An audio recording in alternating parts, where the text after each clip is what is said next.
Hare Krishna, Krishna Krishna Hare Hare, Hare Rama, Hare Rama, Rama Rama, Hare Hare. Hare Krishna, Hare Krishna, Krishna Krishna, Hare Hare, Hare Rama, Hare Rama, Rama Rama,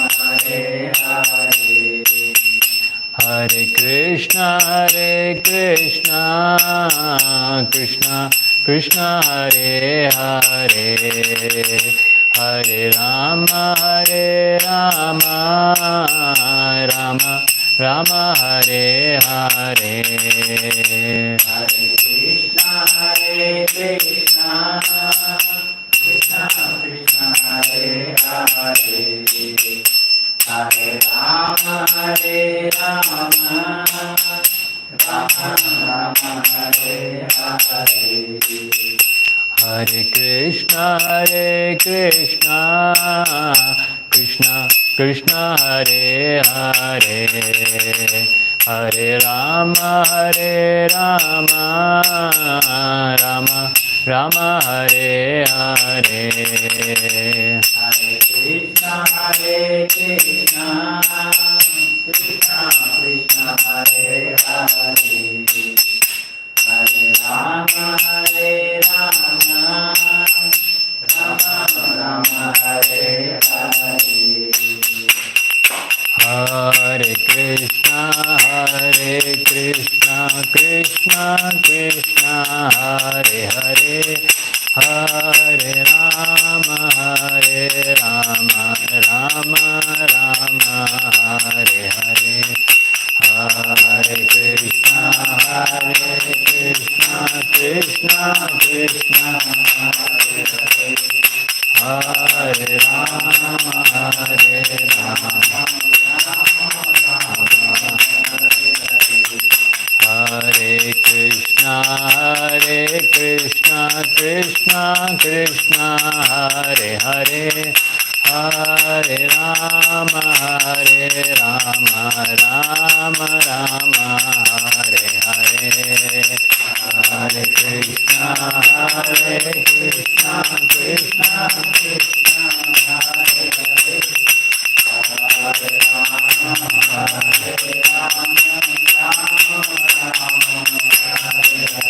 Hare Krishna, Krishna Krishna, Hare Hare, Hare Rama, Hare Krishna, Krishna Krishna, Hare Hare, Hare Rama, Rama Rama, Hare Hare. Hare Krishna, Krishna Krishna, Hare Hare, Hare Rama, Rama Hare Hare.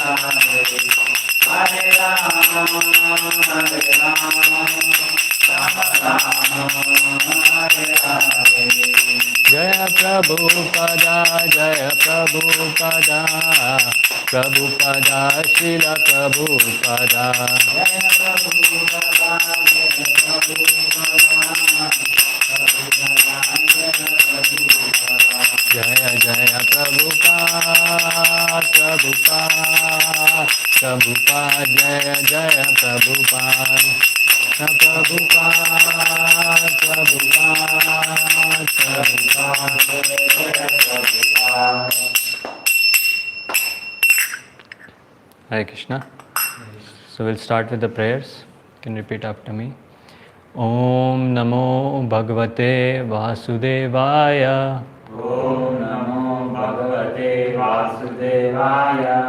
Om Namo Bhagavate Vasudevaya. Om Namo Bhagavate Vasudevaya. Om Namo Bhagavate Vasudevaya. Om Namo Bhagavate Vasudevaya. Om Ajnanatimirandhasya Om Ajnanatimirandhasya Jnananjana Shalakaya Jnananjana Shalakaya Chakshurunmilitam Yena Chakshurunmilitam Yena Tasmai Shri Gurave Namaha. Tasmai Shri Gurave Namaha. Namo Vishnupadaya Namo Vishnupadaya Krishna Prishtaya Bhutale Krishna Prashaya Bhutale Srimate Bhakti Vedanta Srimate Bhakti Vedanta Swamin iti namine Swamini Namine Namaste Saraswate Deve Namaste Saraswate Deve Gauravani Pracharine Gauravani Pracharane Nirvishesha Shunyavadi Nirvishesha Shunyavadi Pashyatya Deshatarine Paschatya Deshatarine Namo Mahavadanyaya Namo Mahavadanyaya Krishna Prema Pradayate Krishna Prema Pradayate Krishnaya Krishna Chaitanya Krishnaya Krishna Chaitanya Namane Gauratushe Namaha Namane Krishna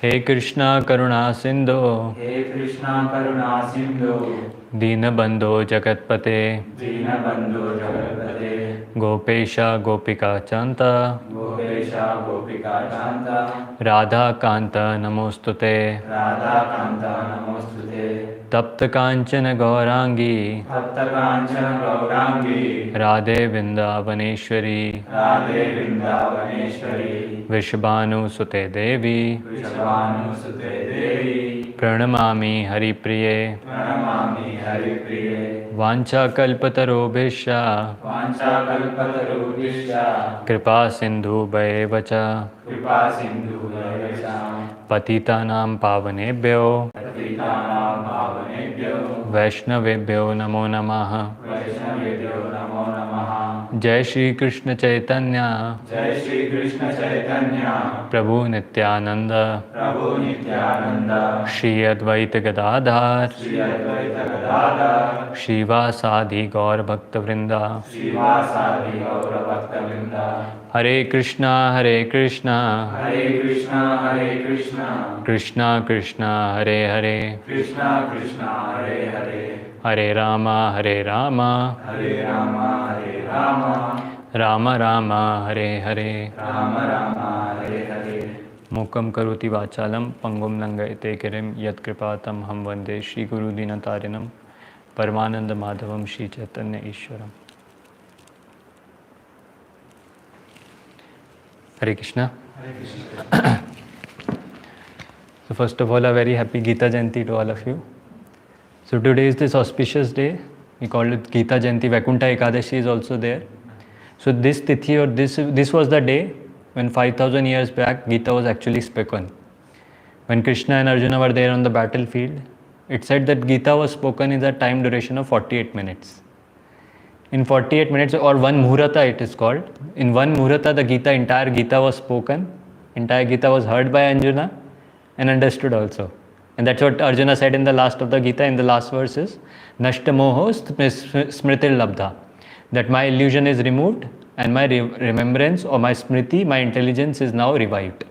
I have understood what you have said. I have understood your message, O Krishna. So this is that divine day when this Gita was spoken, the message was spoken, and it's a very, very auspicious occasion that we are having this opportunity. Somehow it's come on a Saturday, so we are having this opportunity to listen something from the Gita, listen something from this amazing book. Very amazing opportunity. And today we'll be discussing one very, very amazing pastime. So this pastime is from one of the scriptures called as Srimad Bhagavatam. So till now we have discussed something of Gita. What is Gita? It is what Krishna spoke to Arjuna, the song of the Lord. Gita means a song. That Krishna spoke to Arjuna, the philosophy which Krishna spoke to Arjuna on the battlefield. The principles were given. Now we'll discuss something from Srimad Bhagavatam, which is basically the application of principles. So Gita is more of Krishna Katha spoken by Krishna, and this Bhagavatam is Katha of Krishna and his devotees. The real pastimes of devotees where they put the philosophy into action. Till now we hear all these things, we have heard body, soul, this and that. Now where does this happen in actuality? What it means to understand all this and what it means to be elevated personality. That description in the Bhagavatam. Different devotees, Prahlad, pastime, Ambarish Maharaj, so many pastimes are there. And one of them we'll be discussing today. And it's very wonderful aspects. You see, when people say it's very, very difficult to implement Gita in our day-to-day lives, because we know the principles, but how to apply them, we don't know. That's what we understand here through these devotees, how to apply those things in our day-to-day lives, what practically we can apply. And today's topic which we'll be discussing is the naked truth of life. Very, very deep topic, very, very philosophical topic, and we'll be discussing a pastime, which I gave a glimpse in the previous classes, and through that we'll be understanding this naked truth of life. And it's said many times, whenever it's said that we are not able to apply the principles, or Gita is not, to apply the Gita is very, very difficult, that's because we have not heard the Srimad Bhagavatam. We have not heard how it's actually applied. So there is a verse in the Bhagavatam which says, Shinvatam Swakatha Krishna Punya Shavana Kirtanat Hridantos Thi Abhadrani Vidunoti Suhrit Satam. Vidunoti means cleansing. Just like we clean a floor with a mop, we clean some place with a mop. Similarly, this Bhagavatam cleans our hearts. When we hear the Srimad Bhagavatam, when we hear it with rapt attention, with full sincerity, the message of the Srimad Bhagavatam penetrates our heart and clears away all the anarthas that are there within, all the contamination that is there within. And then we are able to apply those principles. And today we'll be discussing one very, very amazing principle of the Bhagavatam, one very amazing pastime of the Bhagavatam, and some principles connected with it. And as always, we dedicate this divine presentation to His Divine Grace Srila Prabhupada. It was because of his Vani.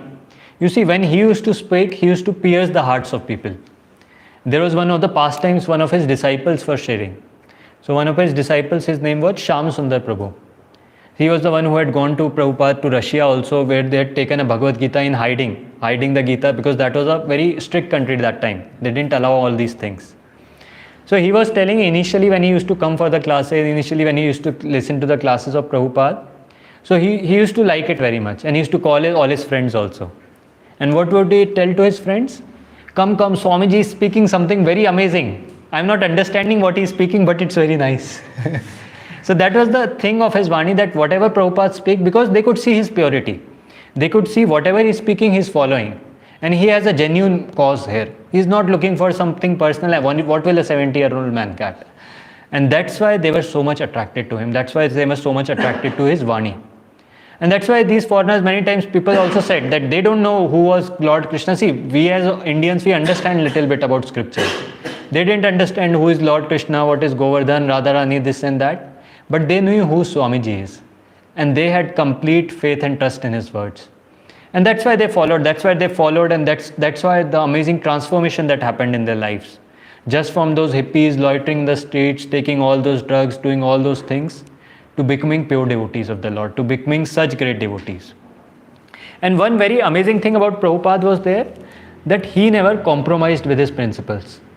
So once in the West, when he had started this organization, and not many people were coming, very less people used to come. So another organization, one person, he came to meet Prabhupada, and he told that, Swamiji, these things don't work here in the West. All this dhoti kurta, this traditional attire, Westerners don't know all this, these things don't work here. First you change your attire, and then don't speak about these principles. You know the 4 principles we speak about, 4 regulative principles? We speak illicit sex, meat eating, gambling, and intoxication. We speak against this. Prabhupada used to clearly speak against this. That person said this won't work in the West. Because West people, they run on all these 4 things. How can you say no? No one will come here then. And Prabhupada made a very profound statement. He said, I'm not here to please people, or I'm not here to gather a fan following. I'm here to give the message as it is. And I'm looking for diamonds. He said this, I'm looking for, that's like in the stars. We see so many stars, but there is one moon. I'm looking for those diamonds. I'm looking for those sober people who are interested in following. I don't care if people come, lots of people come or few people come, but I will speak as it is from the Shastra, from the scriptures. And this is the trend that has been followed till now. Whatever we speak, it's directly from the scriptures. We give the references, we speak, this is the quote from here in the scriptures. And we generally don't speak to appease people.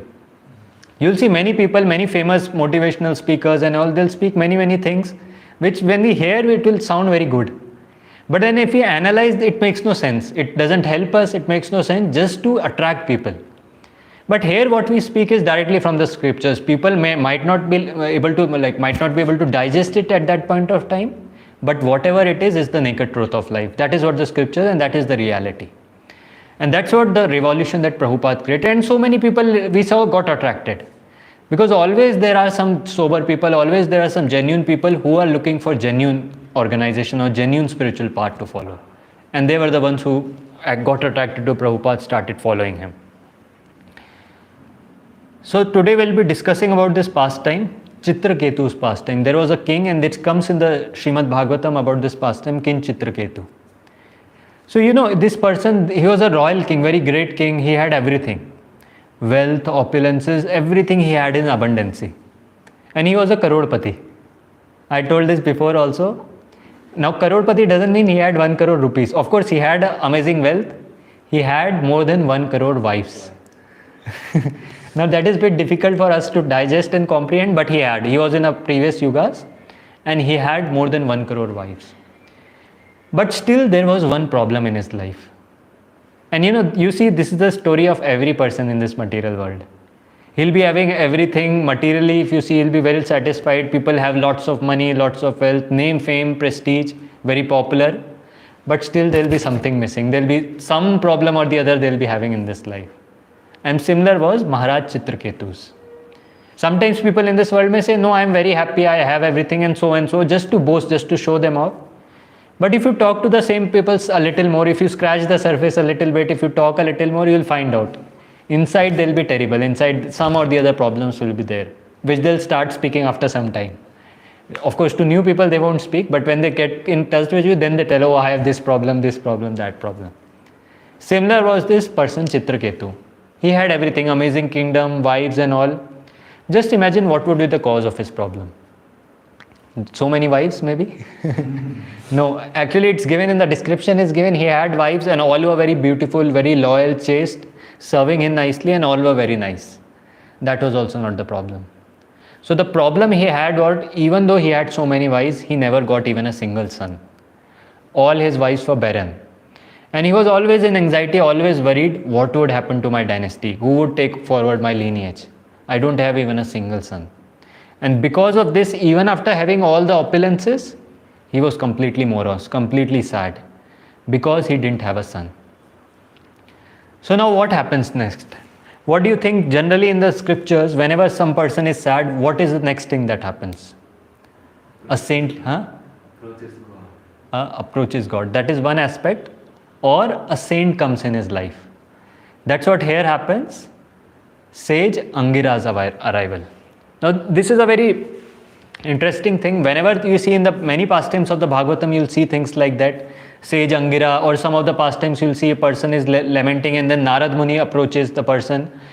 All these people, they have just one motive. These saintly people, they are just roaming all across the world just to help people, just to pull them out of their miseries. How? By giving them the real knowledge. The real knowledge of the scriptures, real knowledge of the purpose of life. They give that knowledge and they pull the person out of the miseries. But now someone may ask, we don't see such things happening now. Now no one enters anyone's life. We don't see big kings and politicians that are there. No one enters their life. So one difference in today's kings and today's politicians and those people were, they were Raj Rishis. These people, they were very saintly. The rulers also, even though they were the rulers, they did this as the duty. Very saintly, used to believe in God, worship God. And that's why these sages used to take special interest to help these people out. Nowadays, it's not like that. No one believes in anything. So, sage Angira enters. And one thing we know, see, in Sanskrit, the word guru means heavy. And sadhu means to cut. So, whenever sages enter someone's life, they give some heavy instructions. We see this in Prabhupada's life. He gave very heavy instructions to these foreigners. Just imagine for them who are dipped in all those regulative principles, all those things, following all those things and saying, no, you should not do this. It's very heavy for them. For a person addicted to something, you tell you stop it, it's not easy. But saintly person give those instructions not to impress someone, but to give him the real essence of life or the real purpose of life. To cut through the misconceptions he had and awaken him to the real knowledge. So that's what this happens. So Angira enters at this point. So now we see when this sage Angira entered his life, entered the palace of Chitraketu. So Chitraketu was in a different lamentation altogether, different mood altogether. But even then, this was the custom, this was the Vedic times, and as I already mentioned, he was a Raj Rishi, very saintly king. He received Angira, the sage Angira, very nicely. He gave him a nice seat, he gave him some eatables to eat, gave him some water, eatables, and received him very nicely, and some words of praise also. And this was the custom of receiving people in the older times. They used to be received nicely. Even though the person was not in a good mood or something else was going on, doesn't matter. When some sage comes, they used to receive him very nicely. So this is what Chitraketu did. But now one thing was there. Whenever sages comes, I told they come to give instructions. But here he could see this person's mind was completely absorbed in something material. Whenever I say instructions, means spiritual instructions. But here Chitraketu was absorbed in a completely material thing, lamenting over not having a son. And that's why Angira could understand that this is not the right time. Just like a person is too much absorbed in something material. Let's say there is a hungry person. Now hungry person comes for a classes and sits here. Where he has, let's say the person has not eaten since a single day. So he will come and he'll say, give me some food. I'll tell, no, you attend the class, then after that we'll have prasad. I'm hungry since yesterday, I have not eaten anything. What class will I have? What this class will help me? First give me food, then I'll think. Then whatever you want to say, Krishna is supreme, this is supreme, whatever you say, I'll accept. First give me food. The point I'm trying to make is when a person is absorbed in something, too much absorbed, first thing he is looking for a solution. He is looking for something for helping him out. That time, even if you give him big things, he's hungry and you tell him, you're not this body, you're spirit soul. don't say. And he'll say, no, you shut up, you just give me some food. Similarly, here he could understand that this person was not in a mood to listen. And also very important lesson for us that whenever we are coming for these sessions, whenever we are hearing something from the spiritual scriptures, very important to prepare our consciousness. All these things we do in the beginning, the same repetitive things we do, the kirtan, again and again the same kirtan, the same prayers. We might think, we know all this. Now, every time the same prayer are also not changing, nothing is changing. These are meant to prepare our consciousness. Because this is a spiritual topic. This is not some science, physics, maths we are understanding. Spiritual topics require proper mood to hear. And then only we'll be able to digest or understand the topics. Just like we always give you the example of that patra, the vessel. If the vessel, some straight vessel, you pour water on it, what will happen? It will overflow, it will just flow out of it. But if the vessel is proper, then the knowledge, the water will be received. Similarly, when we come, we do all these things just to prepare our consciousness so that we can receive the spiritual knowledge or we can understand the philosophical part of it. See, theory everyone can understand, everyone can understand and speak also, verses anyone can quote. But to realize that requires proper consciousness. But here we see, this person was not in the proper mood. Another thing here we can understand is the guest reception, how nicely he received even though he was not in a proper mood. Now in Kali Yuga we see nothing like that is happening. Earlier they used to say Atithi Deva Bhava, that guest is like a representative of the Supreme Lord, so we should receive him very nicely. With time that boarding changed to Shubh Labh, that all the labh, all the benefit comes to my house, and that was changed. And now we see whenever we go to anyone's house, beware of dogs. Basically, no one wants anyone to come to his house. Only people want you just go out. Don't come to my house. That is what the culture, but this was the culture that was there earlier. Even you see, whenever poor people also used to receive someone, they don't have anything to serve or something, even they used to receive the person very nicely. They used to offer him nice seat to sit, at least some glass of water and nice words of praise. This is how the reception used to be. Even people who have facilities, they used to offer nice things, water, food and all. And here Chitraketu did the same to Angira. But now Angira observed his situation. Now Angira, as I already mentioned, he understood that this person is completely absorbed, not the right time to give him spiritual instructions. So Angira did something else. Now we'll see what Angira did. So I'll just read some part of the Bhagavatam, I'll just read it verbatim as it is and then we'll discuss on that. So seeing his situation, Angira decided to bless the king with a son. Now these sages in the past, they were very powerful. They could give any blessings and they could give the people anything, but then there is a twist. Whenever they used to give blessings, they knew they had to take the person to the ultimate goal. They won't give a person something which will more and more entangle the person in the material world. So now seeing his situation, Angira decided to bless the king with a son. Although, just hear this carefully, although according to king's fate, he was not supposed to have a son, but still Angira decided to bless him with a son. What it means, king's fate, what is this fate, what we have discussed till now? It's karma. Karma. Everything in this world happens according to karma. It's not by chance ki, oh, I'm not able to beget a son, I'm not able to do this. It's all based on a person's karma. And this person, this king's karma, it was not written that he can beget a child. But now the sage blessed him. Now we'll see what happens next. So first of all, we'll have some Q&A. We'll discuss some points, whatever we discussed, and then we'll continue the part of the story. So now when we meet a saint, what are we supposed to do? Can anyone read the 4 points? Receive with a sitting place of Obeisances. words of prices and fruits. Here is the instruction and apply it in our life.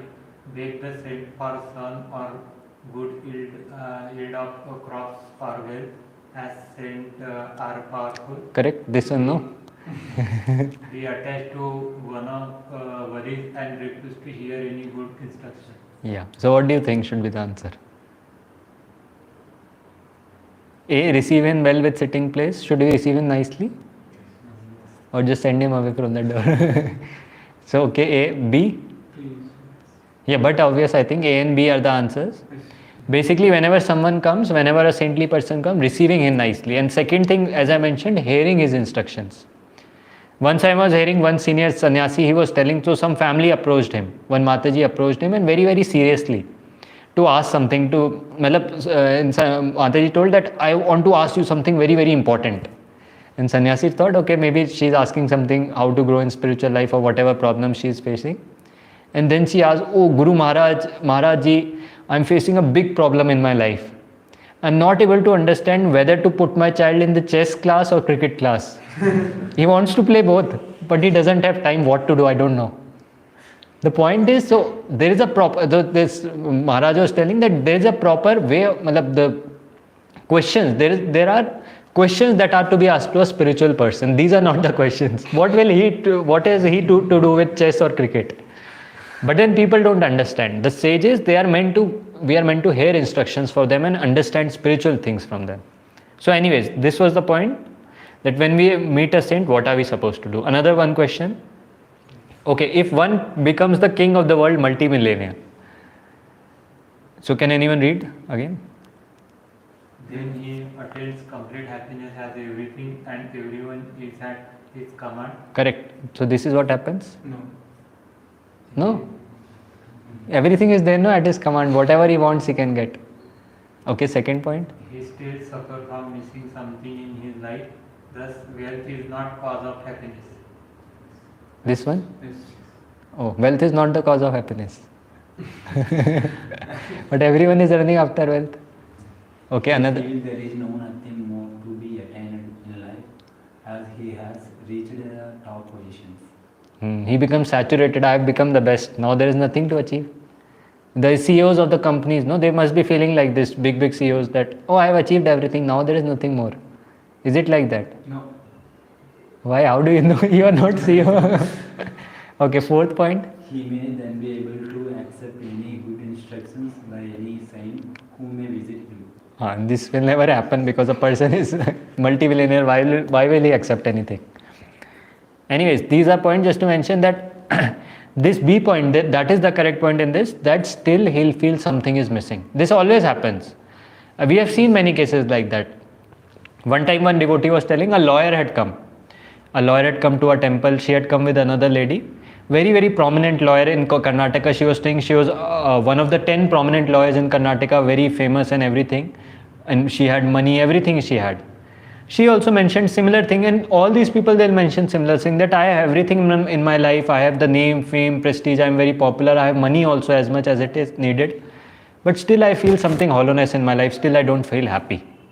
And this is the point that is mentioned here, that even if a person has everything, until he has the spiritual asset in his life, he will never be happy. So anyways, now let's discuss what happens after that. What happened till now, that Angira had arrived and he gave him a blessing that may you get a son. Now there is some twist that happens. So I'll just read the future part. Upon the advice of Angira Muni, King Chitraketu arranged for a special sacrifice to the demigods, and then offered the remnants of the sacrificial food to one of his queens named Kritadviti. So what it is, Kritaditi was the name of her wife, one of her wives, and she was her first wife. Basically the first person he got married to. And of course, all her wives were beautiful, all her wives were chaste, loyal, very nice. But whenever some sacrifice is done, it's the custom that the first wife is placed. The first wife is there with the husband, accompanies the husband. So here, her wife was there, Chitraketu was there, and they did according to what Angira told them. They organized a big sacrifice, and then he offered the remnants to his wife. This is what Angira had told them, that you do this, and then you'll get a son. Now what happened next? At the end of the sacrifice, Angira Muni told him, "O great king, you will now have a son, who will be the cause of both jubilation, harsha, and lamentation, shoka." Just see the twist here. He's saying you will get a son. That is of course there. Yeah.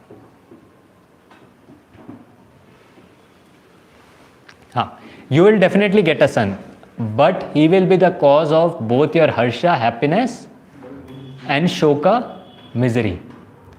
Then, since the king was not destined to have a son, now the son he will have was meant to give him that much suffering what he will get by not having a son. This was the plan. He gave him a son, but he didn't have an fate. So now by having the son, this was a design of Angira Muni, that he will get the suffering, and what he will learn from it, that also we'll discuss after this. But then what happened? Chitraketu, when he heard that he will get a son, he didn't hear anything after that. XYZ condition, TNC applied, he didn't hear. Just like when we get an offer letter from a company, there are so many TNCs, you won't get leaves, you won't get weekend shifts and this and that. We don't read. We just read the package, that's it. All the big booklet, even when I used to get offer, I used to search for how much they are offering, that's it. Terms and conditions I never read. This is what happened with Chitraketu. He was told, you will get a son. Okay, rest I don't care, whatever lamentation, happiness, I'll see later. For now, I'll get a son, and that is the cause. What happened now? Now he thought to himself, Chitraketu, when he heard this, he was very happy. At the same time, he wondered also that why did this person said lamentation? What could be the cause? So, here it's given, Angira, and he started thinking now. Angira must have meant that I'll be greatly happy when my son is born. But what did he mean by saying that the child being the cause of lamentation? Because the child's name, he said, will be Harsha Shoka. Harsha means cause of jubilation, and Shoka means cause of lamentation. And now Chitraketu is thinking, what is the Shoka? And he starts thinking in his mind, oh, maybe the child may grow up and become disobedient. Maybe he won't listen to me. That's why he's saying this, he'll be the cause of my misery, he'll be the cause of my Shoka. Or maybe something else. But then he thought, then that thought came, anyways, who cares? For now, I want a child, I'm getting, we'll see that later. And better than having nothing, at least I have something. Better than not having a child, it's better to have a disobedient child. This is how his mind got bewildered. He didn't care about anything. He just thought, I just want him and I'm getting that. That's it. So now, he just didn't care or put much heed or put much of his thought process in this instruction. He just thought, I'll get a child, and he was happy. Now what happened next? Harsha Shoka. So here it's given, Angira Muni said, O great king, you will now have a son who will be the cause of both lamentation and jubilation, which we already discussed. And what happens now? In due course of time, Kritaditi begot a son. King Chitraketu could not contain his joy. Basically, in due course, after that sacrificial offering was given, Kritaditi got a son. After some time, she begot a son, and Chitraketu was very, very happy. Anyone would be, definitely, because for so much time they were struggling, they were lamenting, and they were looking for one son. They wanted one son in their life, and now they are getting it. Now Angira has blessed them with a son. So they were definitely very happy. And they forgot everything what Angira had told, what lamentation, whatever. They were just jubilant. They were just enjoying happiness. Now it's given, he raised his infant son carefully, and his affection for Queen Kritaditi increased daily. Now this is where some twist is coming. Abhi see, the point is the son was begotten by king, by wife, one of his wives, her name was Kritaditi. And of course, now the son is begotten by her, so he had love for the child, he'll have love for the mother also. That is definitely. Whose child is there, the mother also definitely the person will love. So before that I had already told he had huge number of wives. How many wives? 1 crore. But now this wife, because she was the one who gave him a son, her affection to her grew more, but natural. And now because of that some problems started happening. And what will be that problem be? Everyone knows. You have experienced it. Anyways, so other wives became envious. It says in the Bhagavatam, the other wives who felt neglected burnt with anger and envy. And they were thinking, what wrong, what is our fault here? What's the big deal she has done? She has just eaten the sacrifice, whatever part of the sacrifice, she begot a son.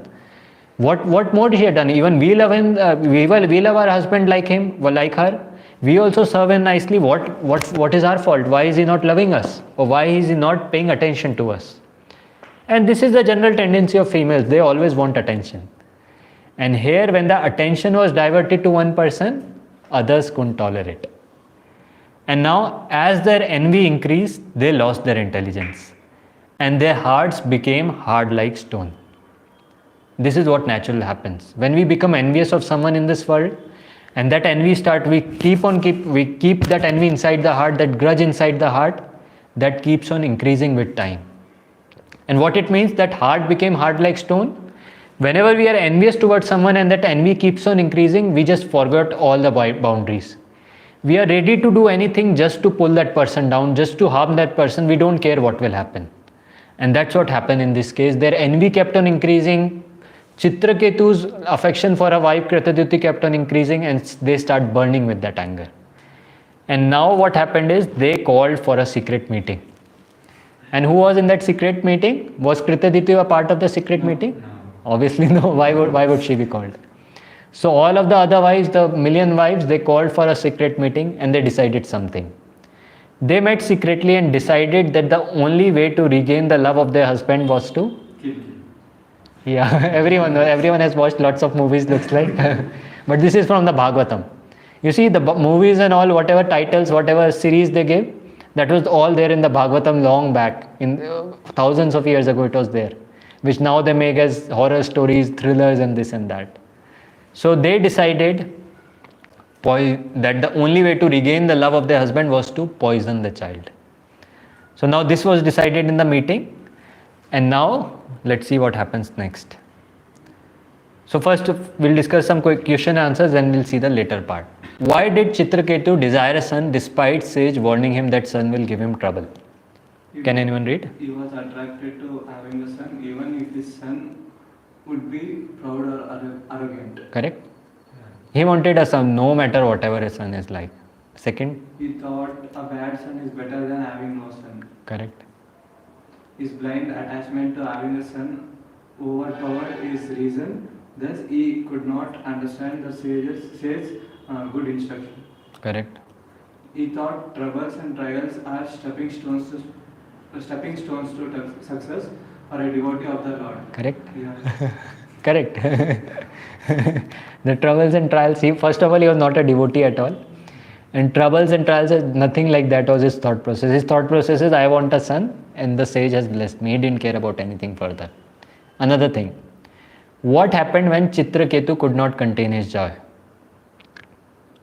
Yeah. He became very attached to a Kritadyuti and child Harshashoka and ignored other words. This is what happened? Yes. Then? He was unaware of what co-wives were feeling in their hearts and thus neglected them. Then? Everyone, including Kritadyuti, co-wives as well as the citizens also experienced great joy. Correct? No. Co-wives.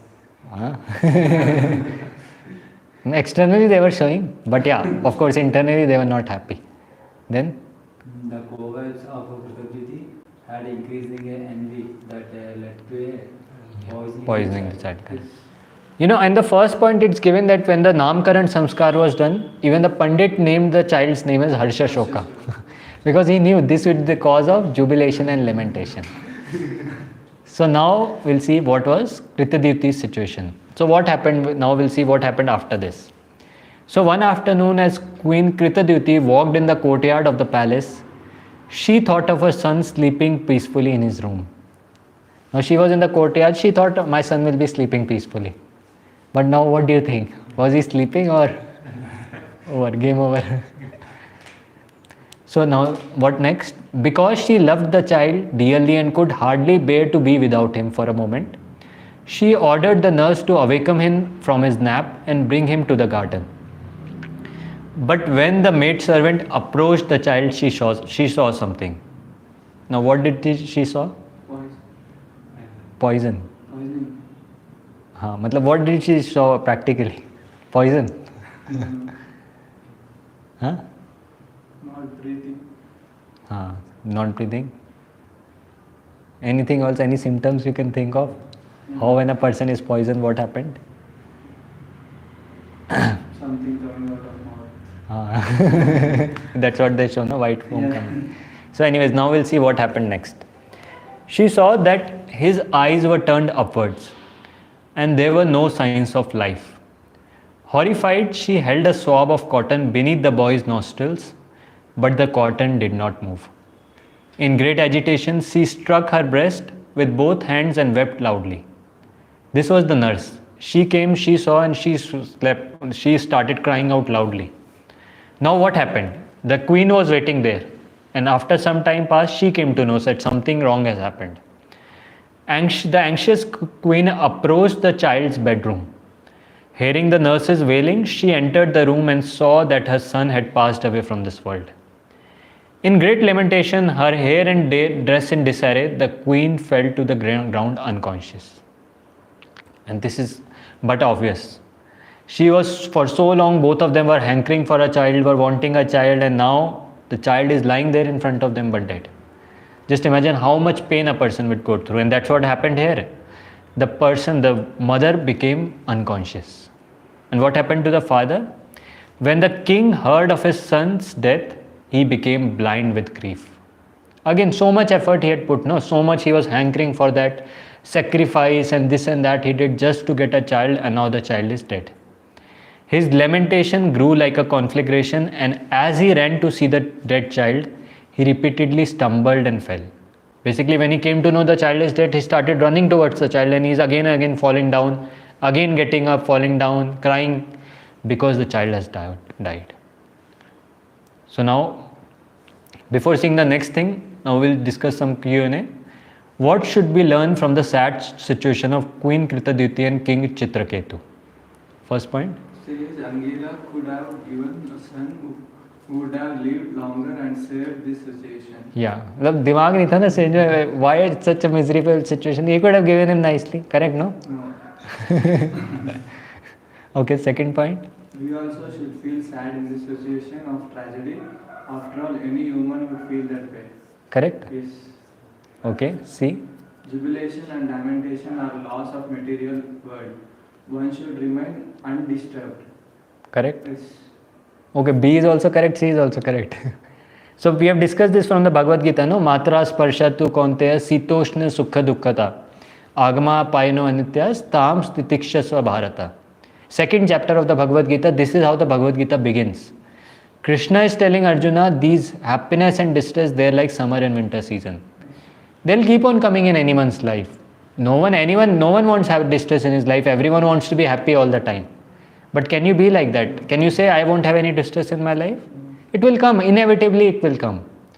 And that's why when we hear the scriptures, when we hear, of course, the point B, from an emotional standpoint, it appears correct. But now we are talking of philosophy. What does the Bhagavad Gita says? Bhagavad Gita again and again says this point. This is like changing seasons. Happiness and distress, all these things, they'll come, inevitably come. No matter how much you try. People will die. You can't stop it. But you have to remain calm. You have to remain unagitated. That's what. Of course, disturbances will be there when someone near and dear one's life, a person will be disturbed. But what it means here is that we have to understand the higher goal. We have to understand there is something higher in life. Now the point D. Lamentation follows material jubilation in this world. Better take to KC. What is Krishna KC? consciousness. And go And go to back to God. back to God. Correct. That's what Prabhupada used to say. Finish off the business in this life. Take to Krishna consciousness, go back to Godhead. That's where we can be eternally happy. Otherwise, problems will be there in life. No one can say there is no lamentation. So now let's see what happens next. King Chitraketu's situation. Now surrounded by his ministers and court officers, the king entered the boy's room and collapsed unconscious at the child's feet. Already the mother was unconscious, now the father also came, he became unconscious because of the misery that was there. His hair and dress scattered. When he regained consciousness, he was breathing heavily. His eyes were filled with tears and he was unable to speak. Completely distressed, agitated, and he couldn't speak. His throat was completely filled with that, what you call mucus. So he couldn't speak anything. So much of sorrow. Now Kritaditi's cry. What did she say?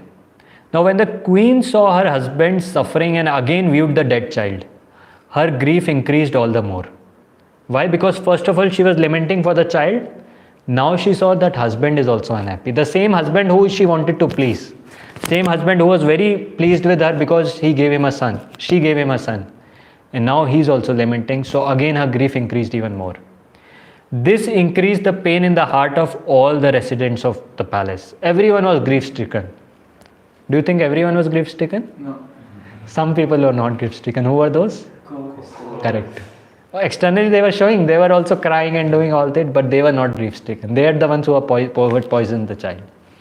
So the queen's flower garland slipped from her body and her smooth jet black hair became tangled. Falling tears smeared the cosmetics beneath her eyes.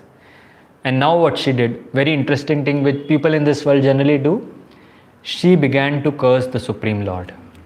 This is the first thing, whenever problem comes in a person's life, even if he's an atheist, he doesn't believe in God. But whenever problem comes, he gets an excuse to curse the Lord. And what did she say? O Providence, during the lifetime of the father, you have caused the death of his son. You are certainly the enemy of living beings and are not at all merciful. This is what she said. But is this true? No. Of course, now we have understood philosophy, we should be clear. We should also not part with her. She is saying correct only. Is Lord responsible for all this thing? Lord is sitting there, oh, now I'll kill this child, now I'll do this thing. Is the Lord doing all that? But she has not attended all these Bhagavad Gita classes. No, so she started speaking all these things. She started cursing the Lord. You are responsible for this. What she said further? Turning to her beloved child, she said, my dear son, I am helpless and aggrieved. I am very helpless. I cannot do anything. You should not give up my company. How can you leave me? Now she is speaking to a dead child. How can you leave me? Just look at your lamenting father. You have slept for a long time. Now please get up. Your playmates are calling you to play. You must be very hungry. So please get up immediately and take your lunch. My dear son, I am most unfortunate. For I can no longer see your sweet smiling. You have closed your eyes forever. You have been taken from this planet to another place, from which you will never return. My dear son, unable to hear your pleasing voice, I can no longer maintain my life. This is how the queen lamented. Now you see, whenever you'll see a difference, whenever something happens in a family, some wrong thing happens, something miserable happens, you'll see a difference between the reaction of the male and the female. Both of them cry, but the reaction is a little bit different. Here we see the lamentation. Whenever female laments, they just get bewildered. Their intelligence gets bewildered. She can see the dead child is there. But what she is saying, please get up, you have slept for a long time. She knew the person is dead. But she was crying, lamenting for the child, that please get up, why are you sleeping? This is what her intelligence, this is what we can understand. Her intelligence was completely bewildered because so much attachment to the child. That is by natural. And that's why she spoke all this. Now what was the reaction of the king? The king began crying loudly. As the mother and father lamented, all their followers joined them, bemoaning the untimely death of the child. Because of the sudden demise of the prince, all the citizens of the kingdom were also grief-struck. That is but natural. They see the king, and now this king is not like the current day kings, current day politicians, which we don't care whatever happens to them. Those kings were Raj Rishis, they were saintly people. And something happened to them, all the citizens were also grief stricken, they were also worried. So now we'll discuss what happens next, but we'll discuss some pointers before that. Now we'll discuss a very, very philosophical aspect. Answer this philosophically, not emotionally. Why is Queen's cursing of Supreme Lord wrong? Yeah, can anyone read? The Supreme Lord is not enemy of anyone. Everyone takes birth and death as per their karma, and Lord cannot be blamed for it. Is it true or correct? Correct. 100% correct. This is what the Gita says. Of course, to understand this, to realize this takes time. For a person going through the pain, it's not like tomorrow you see some person going through this pain and you tell, "Arey, tumhara karma hai, don't cry." We shouldn't be like that. But on a philosophical level, we should understand that whatever a person is going through, it's because of his own past misdeeds. And most importantly, philosophically should be applied on ourselves. When we are going through some troublesome situation in life, when we are going through some problems, we should understand this is only because of my past activities. For others, we'll console. Whenever someone is going through some pain, we'll console, we'll help him out. But for us, we should understand whenever something goes down in life, this is because of my past karma, nothing else. It's not that Supreme Lord is personally sitting, "Oh, this person is very happy now, let me bring some misery in his life." He's not he's not that treacherous person there, seeing that everyone should be miserable in this world. This is our karma that we are going through. Second point. The Supreme Lord could not prolong the life of the child. For that, unnecessarily Queen should not have scolded the Lord. Correct? No. Lord can do anything. Lord can, if he wants, he can prolong. If he wants, he will take away the life also. He can do anything he wants. But the Queen scolding the child, Lord, was incorrect. That is definitely true. See? Even in the lifetime of father, a son can pass away if his time duration in his body is over. After all, everybody carries their own prarabdha, karma, and reaps result accordingly. This is a very, very technical philosophical point. We won't be able to digest. You've seen whenever a son dies and the father is still alive, especially in COVID, we saw many cases, how much miserable the parents were. They couldn't tolerate, they were also cursing the Lord, "Why have you taken my son before me?" But then one who understands the philosophy, one who understands the truth of life, he understands. This is all happening because of their own karma, the prarabdha that is there. What is the prarabdha, you all remember? Whatever is manifested in this life. How much life duration we'll have, whatever highs, ups and downs will go in the life, whatever is happening in our life, that is all decided based on our past activities. We cannot change it. Even in this case, even though the father Chitraketu was alive, his son passed away, that was his own prarabdha karma. And we might lament, but if we don't understand this, then we'll be miserable in this life. This philosophy has to be understood. What is the D point? Supreme Lord may not be aware of all these happenings, and he should not be unnecessarily blamed for the loss of person. Correct. No, he's sleeping there on his asan. Why he won't be aware of all this? Is it correct? No. He is aware of everything. He knows everything what is happening. But he doesn't interfere unnecessarily. Unless a person takes his shelter, he doesn't interfere in whatever happenings. So another question we'll discuss on whatever we discussed till now. What do you infer from the talks of queens such as, "You have slept for a long time. Now please get up. Your playmates are calling you to play." Yeah, read. She was probably misunderstanding that child was still alive, so she said so. Yeah, is this true? No. She was thinking child No, definitely not. This shows her denial of the fact that child is gone due to her intense attachment to child. Yes. When one is illusioned, then one speaks incoherently, imagining a dead relative to be alive. When person is illusioned, his intelligence is bewildered. He cannot see what is right and what is wrong.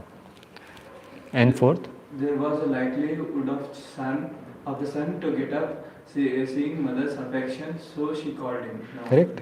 No. That she'll call him and he'll get up. "I've come back because you were calling me affectionately." It would never happen. A person who has died has died. So now all this had happened. The queen's situation was pathetic. The king's situation was pathetic, and they were just crying. They were lamenting his death, and they were not even cremating him. Now what happens next? What do you think will happen now? Now again the sage comes back, Because now he sees is the time to give them the instructions. So now it's the time to give them what he wanted to tell them initially. That time he was completely absorbed. Chitraketu was absorbed in the thought that I want a son. And Angira blessed him with that. But now he'll tell him the truth of life, the naked truths of life. And now two people come. One is Angira and another is very interesting personality. Narad Muni also comes. And Narad Muni, whenever he comes, he'll give instructions. He'll give hard-hitting instructions to the person. That's what we'll see now. So when the great sage Angira understood that the king was almost dead, being immersed in an ocean of sorrow, he went there with his friend the saint Narada. So now Angira understood this person is in a pathetic state, sorrowful condition, so he again went with Narada. The two sages found the king overwhelmed by lamentation, lying like a dead body besides the dead body of his son. So one was the son who had died and one they were also lying unconscious just like a dead body. Angira addressed the king sharply. He said, "Wake up from the darkness of ignorance, O king." He says, "Wake up from the darkness of ignorance, O king." And now he's asking a very, very important question. What does he ask? What relationship do you have with this child? You may say that you are now related as father and son.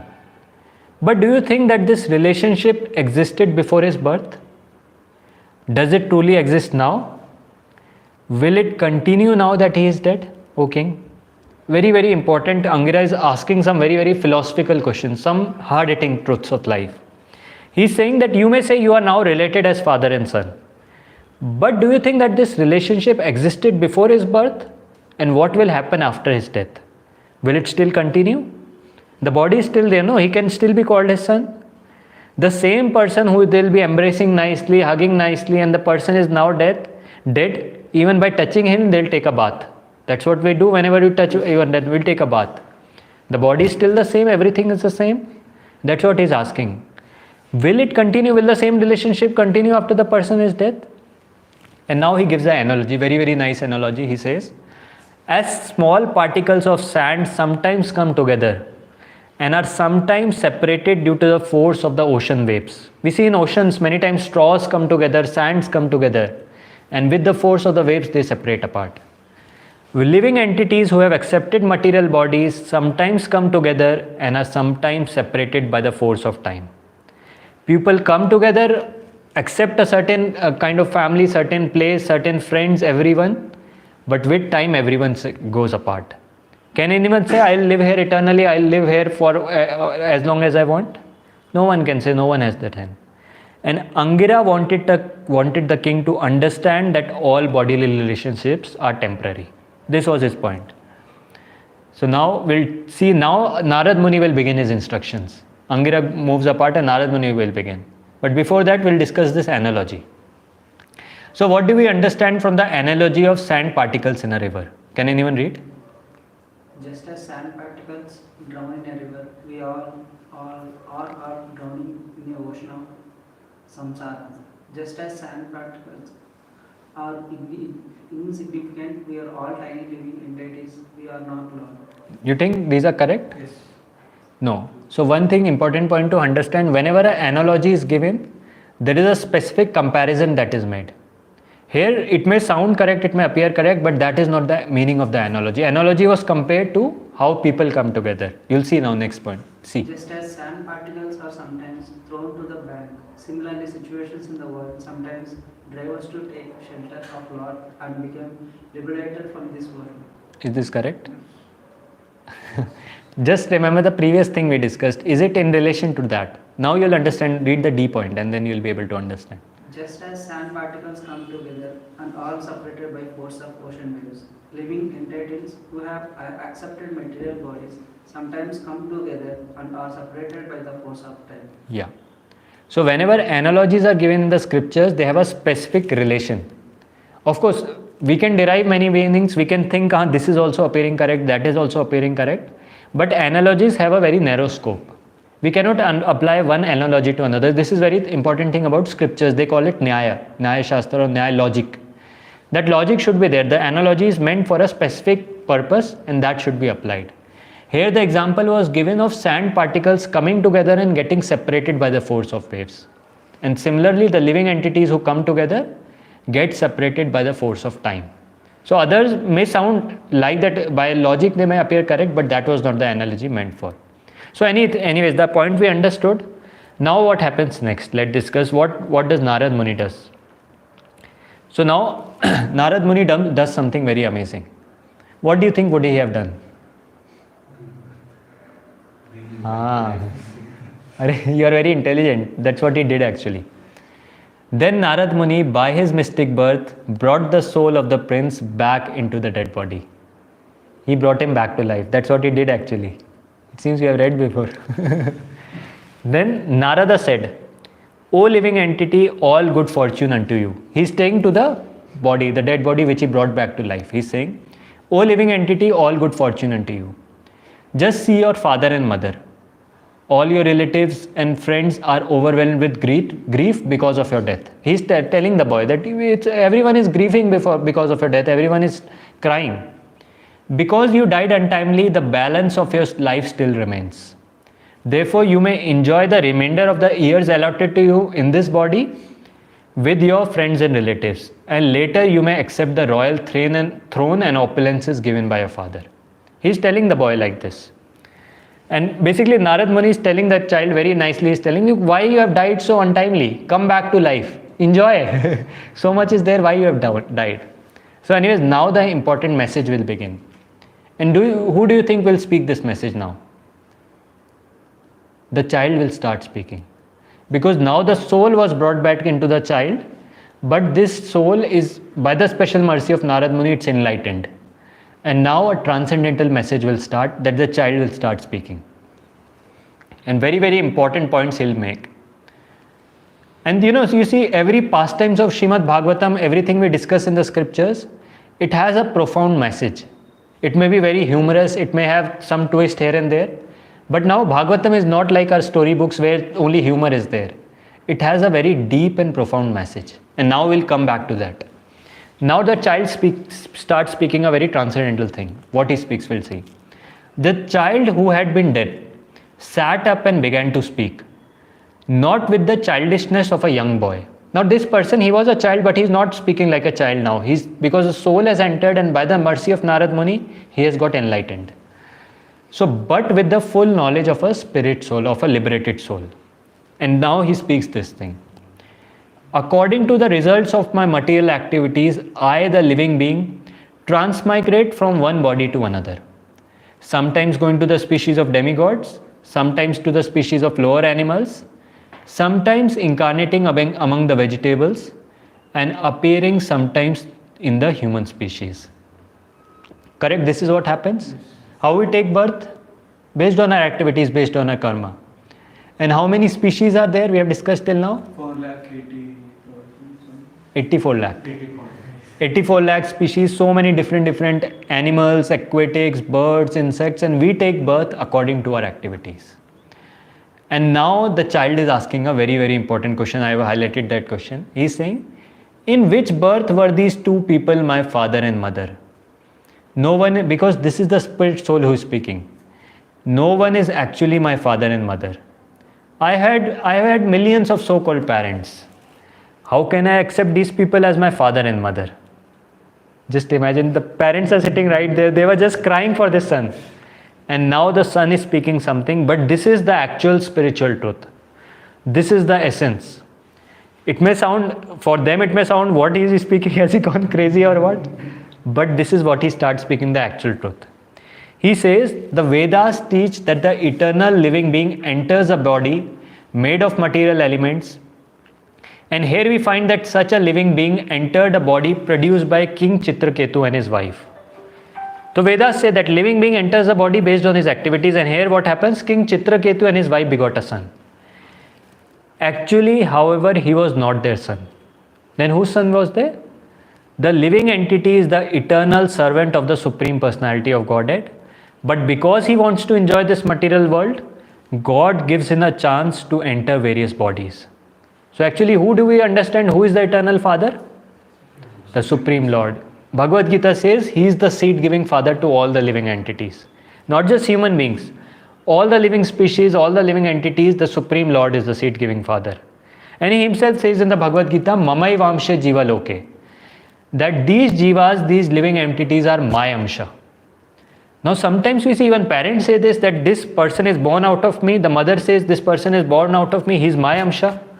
So how do we understand what is the difference? Parents are also so much attached, they think this person is born out of me, and we also, relatives also compare, no? Oh, this nose looks like just like his father, eyes look like his mother. So how do we understand the difference, that who is the real father of our, who is the actual father? Huh? So we may understand the body may be given by the parents through the semen that gets inserted into a mother, we have got a particular body. But why did we get this body? Why did we didn't choose our parents. No, we didn't decide these will be our parents. Why did we get birth in such a family? Why did we get birth in a particular circumstance? That is all conducted by the will of the Supreme Lord. So further it says, yet the pure living being has no relationship with the material body he gets from his father and mother. Therefore the soul who had taken the body of Chitraketu's son flatly denied that the king and queen were his parents. So the soul means the soul which had left the body of Chitraketu's son and now by mercy of Narad Muni again re-entered. He said, who are my parents? Which birth are you talking about? I have taken millions of births and I've had millions of parents. Which parents are you talking about?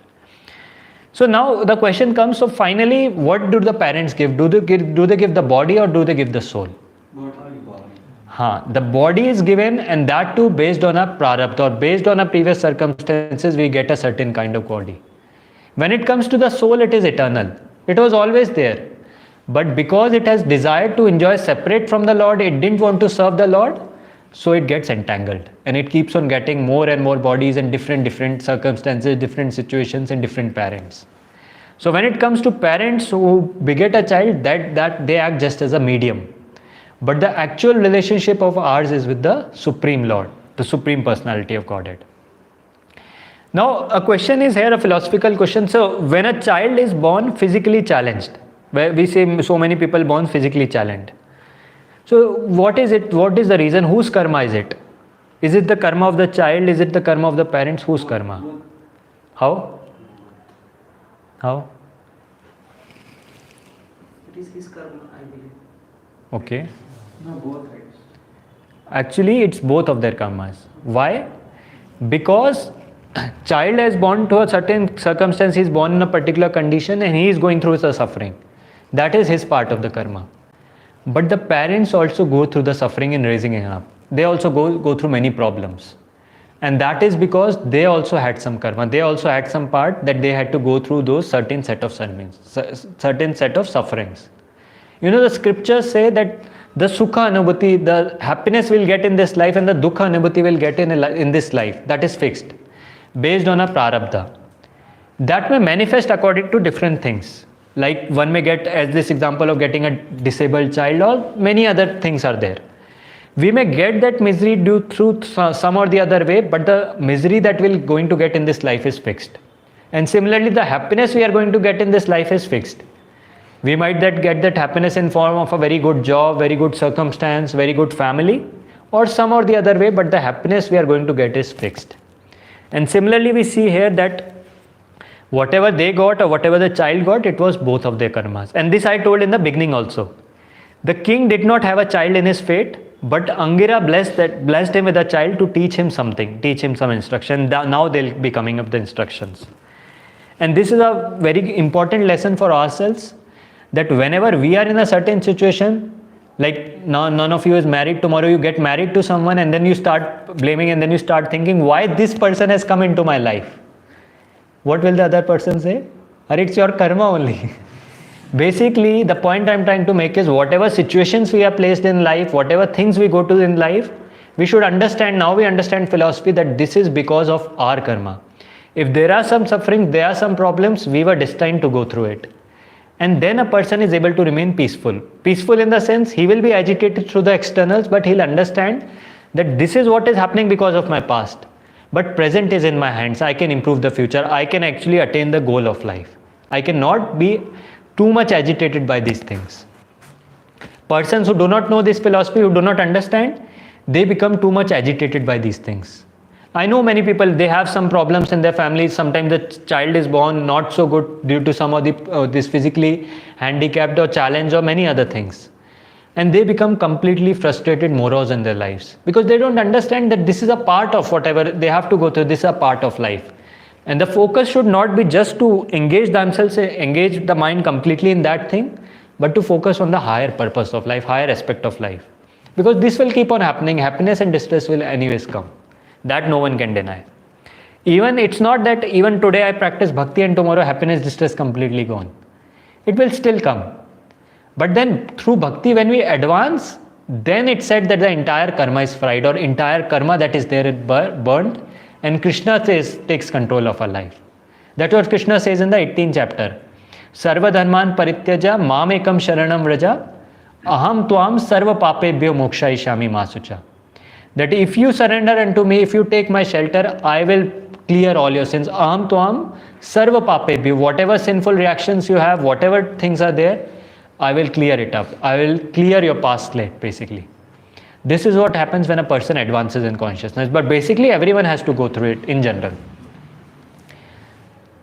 So now the child spoke the following. So we'll discuss on this aspect. Please read the points. He refused to accept anyone as mother or father except the Supreme Lord. Correct? Yeah. Second. Although he had millions of so-called parents, he accepted Chitraketu as his best father. Correct? Okay. A pure soul has no connection with the material body that he receives from parents. Yes. Okay. Jiva is an eternal being, son of Supreme Lord, but he enters into a temporary material body given by parents to serve the Supreme Lord. So the point is, we are ultimately eternal fragments of the Supreme Lord. We are part and parcels of the Supreme Lord. And our ultimate constitutional position is to serve the Supreme Lord, to engage in devotional service. And for that, whatever things we get, if we engage them favorably in Lord's service, then it's beneficial, then it's congenial. But if they take us away from the Lord, if they pull us away from the Supreme Lord, then it's not a favorable setup.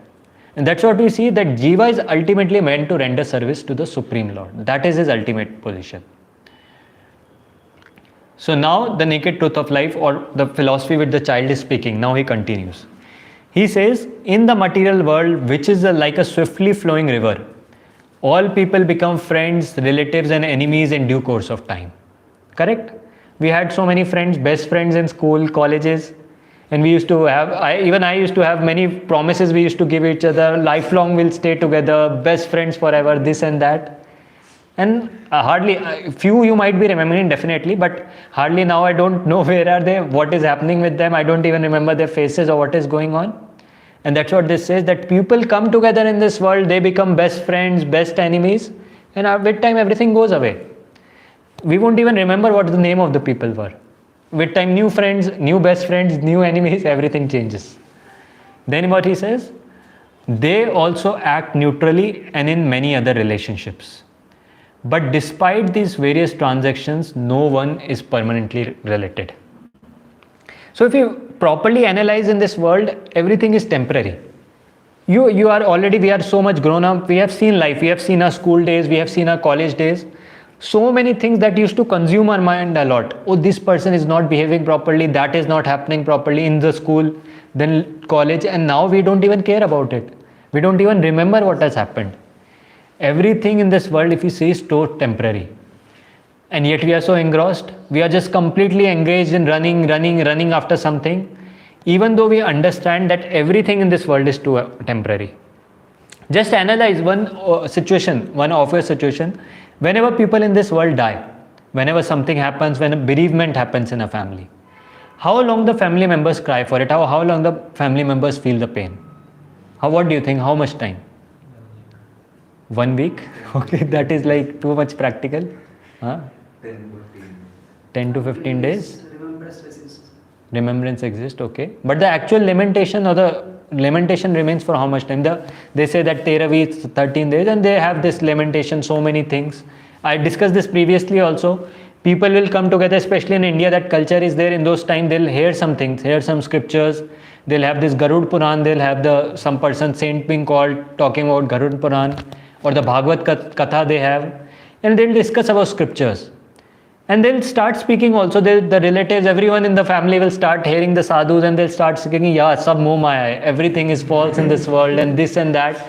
That temporary phase comes in everyone's life for those few days. And after that, after 2 weeks, when everything is done, what happens? Person again back to his normal life. And then you ask, 1 week back you were speaking big things, now what's happened? Move on. Life is meant to move on. It keeps on happening. Everyone dies one day or the other. Everyone has to die. No, what can be done? That is truth also. So move on. What's the big deal? So that's what we see here. That actually in this world everything is temporary. It's not. We think that everything is permanent. We want everything to be permanent. That is of course true, because that is the jiva's nature. The soul's nature is it's eternal. So we want everything to be permanent, but everything in this world is but temporary. Even when sometimes people think, okay, what will happen to this world if I don't exist? What will happen to this? What will happen to that? Actually, we have to understand that nothing will happen to anyone. Life will continue as it is. Even if so many things, like I again and again give this example of COVID. So many things happened, people didn't even thought. They'll lose their jobs, they'll have this work from home, and so many people will die. So many things happened. But life is continuing as it is. For a few days, people wore those masks. And even wearing those masks, they came to drink alcohol also. I heard after COVID, the first thing to open was liquor shops. Now people are so much worried. People are dying. Everything is happening. They are seeing on TVs every day some dead bodies are being carried. But हमें तो दारू पीनी है. We don't care all this. We want to drink liquor. And they were showing in the TV that liquor shop opened first day, and a huge line is there for people wanting to buy liquor. Because that is the nature of the world. That is the true reality of this world. People don't care. They don't care who is dying, what is happening. For a few days they might. Initially COVID came, everyone was concerned. What has happened? What is happening? People are dying. We are so worried and all. And after some days, hashtag in front of liquor shop, out there in the line to buy liquor. And posting on Instagram nicely. This is how world works. So that's what the Bhagavatam says. Millions of living entities come to this world and all of them are given a certain type of body. Correct? So many living entities we see in this world and they are taking birth every minute, every second. I'm talking of living entities like mosquitoes, snakes, insects, reptiles, so many people. Every minute some or the other entity is taking birth. Human beings are also taking birth. And every minute so many are leaving the body. So many are dying. Every minute, every time this is happening, this phenomena is happening every day. Now the point is, this is what the nature of the world is. We accept a body, we stay for some time in that body and then we leave the body. This happens with every living entity. And in that small phase that we have, that is what we call life. That is called, this was the life of this person. But actually the life of the person was so huge that we don't see, we don't know. The soul has been living in so many living entities, going through so many bodies, and that was the actual life of the person. But what we believe in this life, what attachments we have, what pain and sorrow we feel, that's what we see in front of us. The body that the person had for some time, that attachment we had to the body, that's what we see that this person's life is. And that's why we are so much in pain when someone leaves. Someone close to us leaves the body. Because we know the person's body. Now just tell me, this question is there. Do we know the person or do we know the person's body? When the person dies, the soul leaves the body, what do we say? The person has passed away. The person is still there, no? Everything is there, the body is there. Who has passed away? Why we are so much averse to even touching the body? Because we knew that there was some consciousness inside it, but we always addressed him as his body. We didn't see that, we didn't know the consciousness, we didn't know the jiva that is there within. We had connections with the body, but then we had this understanding that when that jiva has left the body, now this is no longer connected to me. No one would embrace a dead body, no one would keep a body in his home, even though everything is similar, everything is look alike, face, looks doesn't change, right? But still, because the connection everyone understands is with the spirit soul, not with the body that is there. But that's what we externally, we think we are related to this body. We don't understand the actual connection is with the spirit soul. And what happens? When a person is too much attached to something, what happens next? Let's say a boy too much attached to a girl. What will he get in the next life? Huh? The next life he'll get the body of a girl, if he has the karma, definitely. Karma also is necessary and he'll get a person too much attached to a dog or a pet, he'll get the next life like this. Lord is very merciful. He says, okay, you want this, tathastu. Based on our desire, he'll give us what he wants. If someone is too much attached to something and he has in his karma, he'll get that. That is the truth of the life. And now similarly, this example is given in the Bhagavatam of a person too much attached to his house, too much attached to his wealth, his property, his house, and then he dies. Let's say he's the head of the family, he dies. But now his karma is not supporting a human form of body. At the same time, he was too much attached to his house. What will happen in the next life? He will become the house. No, house, he cannot become the... He will get some living form. He will get the body of some mosquito or some insect in that house itself. And if he was too much envious, he'll get the body of a snake in that house. And after that, what will happen? The same head of the family, the same owner of the house, roaming as the snake in the house, will be killed by whom? The same family members of the house. The same family members will take a stick and kill that snake. The same snake which in his previous life was the owner of the house, was the proprietor of everything. Why? He is the same person, no. But what we knew, what we had seen was the body of the person, not the soul of the person. We didn't see that this is a soul that is now, and we don't address anyone, no, that spirit soul 1, spirit soul 2. We don't talk like, we talk like body. We have connections with the body. And the same person, when the soul leaves the body, it's irrelevant to us. Prabhuji, if someone so attached to Supreme Lord, Then? what happens in next life? That we'll discuss. That is a very good question. That we'll discuss. The Gita talks about that. But the point I'm trying to make is, when we are so much attached, we'll get that kind of body. And based on the karma, we'll get the kind of body, and the place will be based on our attraction. Just like that humorous example is given as a person, he wanted that I want to have too much money with me. And he was always attracted to girls also. He was always, I want to be in a place where so many girls and I have so much money. But now his karma was not very good. So next life he became the bus conductor of a girl's bus. So always covered with so many, always being there with so many women, and always having too much money in his pocket. So this is how the law of karma, this is a humorous example, but it is actually a fact. This is how the law of karma works. Whatever we are too much attached to and whatever our karma supports, we get that kind of body. So here we see this person, the person starts speaking the philosophy. The boy starts speaking the naked truth of life. Now the person continues, he speaks something else. He says, a few living entities, say 5 or 6, are put in a group called a family, and they stay together for a period of time. Correct? We stay together for some time. We have some family, friends, relatives, everyone we have. Now he says, but this is only, they are then separated by death, never to meet again. It is like meeting somebody in a train journey from one place to another. During the journey you make friends with him, but once the destination comes, you go your way and he goes his way. It never happens. No, in train we are traveling with someone and then we also get up with the person. Oh no, now we are making such night bonding. Let's go together. We go to our destination, he goes to his. And Bhagavatam says this is what happens in our life. We come together in a setup, we come together with few people, but after that death, everyone goes his way. It's not that every person after that they'll go to another family, all will go together, everyone will stay together, nothing like that. Based on the karma, everyone is placed in different circumstances. This is the case with family also. But once a living entity is put in a particular family, he becomes attached to others as my relatives, my friends, my family members. Why does he get attached? Because of falsely identifying himself with the body. And this attachment makes the living entity undergo the cycle of repeated birth and death. The question, why we are taking birth again and again? Why all of us, including, I'm speaking all this, but I'm also taking birth, all of us are taking birth. Why?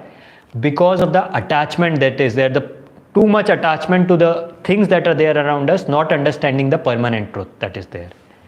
Now his question was that if we get attached to the Supreme Lord, what will happen then? What do you think will happen then? We've discussed this before also. That all karma will be burnt out, then he will take charge of us, or this one. Then we'll try to get back to him. We'll ask. So Bhagavad Gita, this shloka we have discussed multiple times. Man mana bhava mad bhakto madhyaji mam namaskaru.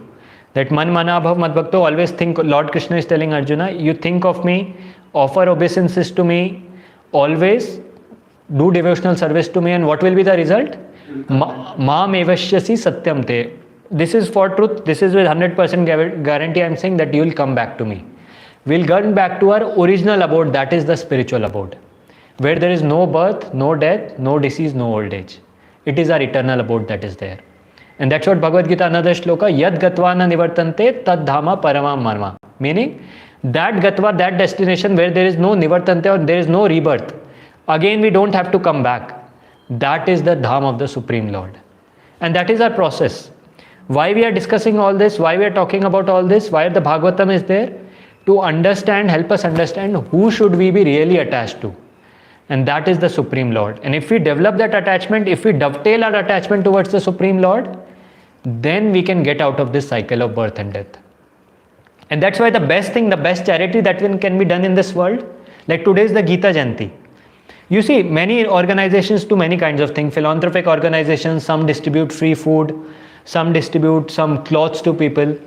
What does we do? We also go to government schools, we also do some kind of charity, but what we distribute is the Bhagavad Gitas.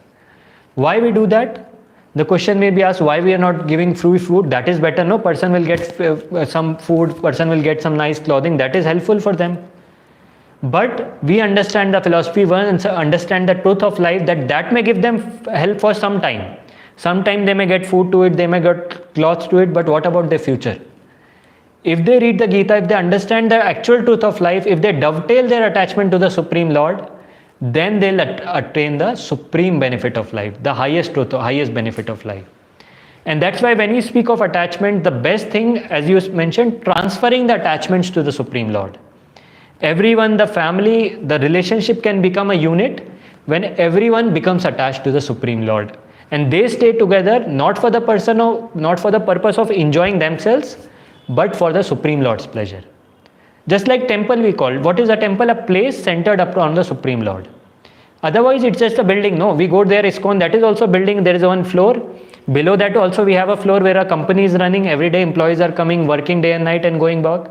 We also have a building, we are doing some activities and we are also sleeping. What is the difference between third floor and second floor in that center? First floor there is a dentist, second floor some office is running, third floor our building is there. But what's the difference between the three? Everything externally is same, the building is same, concrete is same, everything is same. The difference is in our building the Lord is center. We are doing all the activities, to please the Lord. We are also staying together, we are also staying as a unit. We also have a bonding attachment to each other, but that attachment is to serve the Supreme Lord. How we can stay together? To serve Him. And when we dovetail that, when we, as you mentioned, transfer that attachment for the Supreme Lord, that becomes a unit, that becomes a family, or that becomes a temple. That house becomes a temple, that place becomes a temple. And it's not that temple can only be there. Even our home can become like this place we call base. We have the altar there, which we every time open, we do pujas and all. So how this place is also a place where people live. This is like just like a 4 BHK, if you understand like that. 4 BHK, 4 rooms are there, no? 1, 2, 3, 4. And some people are staying there paying the rent. So what's the difference between this place and a normal place? All the people who are staying are like-minded, and what is their mind? We want to serve the Supreme Lord. They are staying together as a family, they are staying together as a unit. But this unit is meant for serving the Supreme Lord, not for serving ourselves, not for satisfying ourselves. And that is the correct way of developing attachment, transferring the attachment we have to the Supreme Lord. And seeing everyone else as part and parcel of Supreme Lord. That seeing our family members, seeing everyone, that they have been gifted by the Supreme Lord. They are part and parcel of the Supreme Lord. And the best benefit we can do to anyone is dovetail or transfer their attachment back to the Supreme Lord. That's what the best thing we can do. That's where a place becomes a temple. Any place can become a temple. It's not that we have to take some license, that when we take some license, then this place becomes a temple. When the people staying in that place, their consciousness is proper, they are attached to the Lord, then that place becomes a temple. And even if, one more important thing, even if someone does all the pujas and parts and everything, which they do, so many Indian families, they do everything, but the attachment, the consciousness is not proper, they do all kinds of illicit activities, illicit things, then that place cannot be called a temple. That is just a mithyachar, that is just a pretension we are doing. Ultimate temple becomes when the consciousness is proper, when the mind is proper, mind is engaged correctly, that is what is meant by being a temple. But that place becomes a temple. not by the externals. That is very important to understand. So now we'll discuss few questionnaires and then we'll end for today. So life in this material world is compared to a train journey. Yeah, can anyone read? Nobody can be permanently. Oh, sorry, one second. Ah. Nobody can be permanently related in this world, unlike our permanent relation with Supreme Lord, of whom we are part and parcels. Correct. We are all related to each other, become attached to each other because of identity with our material bodies, but are separated by time causing us pain. In a train journey, you stay and travel together happily. In the same way, in material world also we all stay with relatives and friends and all living together happily. In a train journey, you begin a new relation with someone and you end before getting down. Despite various transactions, no one is permanently related. Correct. So I think all points are correct. The point is meant is life is like a train journey. Things come together but are also separated by the force of time. And now we see another, that soul gives another teaching of the soul that he speaks. Just as gold and other commodities are continuously transferred from one place to another through buying and selling. So earlier there used to be the currency of gold. Now you can think about coins, how we transfer money from one place to another. It gets transferred. So the living entity, as a result of his karma, wanders throughout the universe, being injected into various bodies in different species of life through the semen of one father after another. Just like coin currency is transferred, it has no say. Currency doesn't say, I don't want to be bought by this person, I don't want to go in this person's home. It goes involuntarily. Similarly, the living entity, based on his activities, based on his karma, he keeps on going from one life to another. And that's why a person, if his attachment is not proper, he is forced to take birth and again and going back to different places. So till now we spoke about the mortal beings of the world, we spoke about all these things, how they are all temporary. Now we'll speak something about who is our real father or what is our true identity. The Bhagavad Gita explains that it is not by any father or mother that the living entity is giving birth. The living entity's true identity is completely separate from the so-called father and mother. Now the question is, does father and mother give birth? What is the answer to this? No. They only give birth. No, who gave birth? Who gave birth to you? Anyway, so this has to be understood philosophically what we are trying to say. Of course, they give birth, but what it means is they are just like the medium. Simple thing to understand. So many people are there in this world, so many couples are there, they come together, they try to unite, but they are not able to beget a child. We see, these days it has become so popular, those IVF centers and all those things. Why is it become so popular? Because people are coming together, they are not able to beget a child. The question is, if the parents give birth to a child, everyone is coming together, they are also doing the same thing, why they are not able to beget a child? Because ultimately everything in this world requires the sanction of the Supreme Lord, requires that prerequisite karma that is there. So if you see, even the body that is giving to us, the birth that we get is also based on the sanction of the Supreme Lord. Externally, people may be coming together, parents may be giving us birth, but they are just like a medium. Who is the one who is ultimately sanctioning? It's the Supreme Lord. If he doesn't sanction, like we see in the case of Chitraketu, he had millions of wives, but the Lord's sanction was not there, so he didn't begot a son. And that's why here it says, by the laws of nature, the soul is forced to enter the semen of a father and is injected into the womb of a mother. He cannot directly control the kind of father he'll get. Of course, we don't control.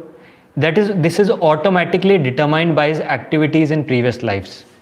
The laws of karma force him to go to different fathers and mothers, just like a commodity that is bought and sold.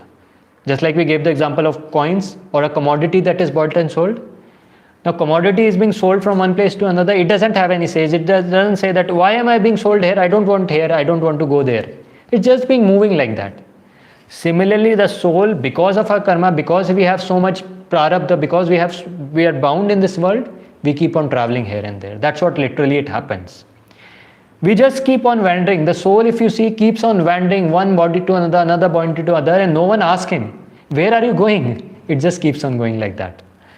The living entity sometimes takes shelter of an animal father and mother, and sometimes a human being father and mother. Just imagine, Just imagine in past life we were something else, maybe some animal or something. And then let's say we have the remembrance of that, we remember. And then we are going on the street and we see our past life parents. And then we are like, and we see some animal, let's say dog, and we see those parents and we are like, "Arey mummy, papa." And they will be like, "Oh," they'll be bow, bow. They won't say anything more than that. The point is, life is actually so wonderful. If you understand it from the Shastra, the scriptures, you will get a different viewpoint of life. It's all based on our karma. We are going in different places, but we are not eternally related to anyone here. Sometimes he accepts a father and mother among the birds. Sometimes he accepts a demigod father and mother in the heavenly planets. As the soul transmigrates to different bodies, everyone in every form of life, be it human, animal, tree or demigod, gets a father or mother. That is not very difficult. The real difficult thing is to obtain a spiritual father, a bona fide spiritual master. Very, very important point here it talks about.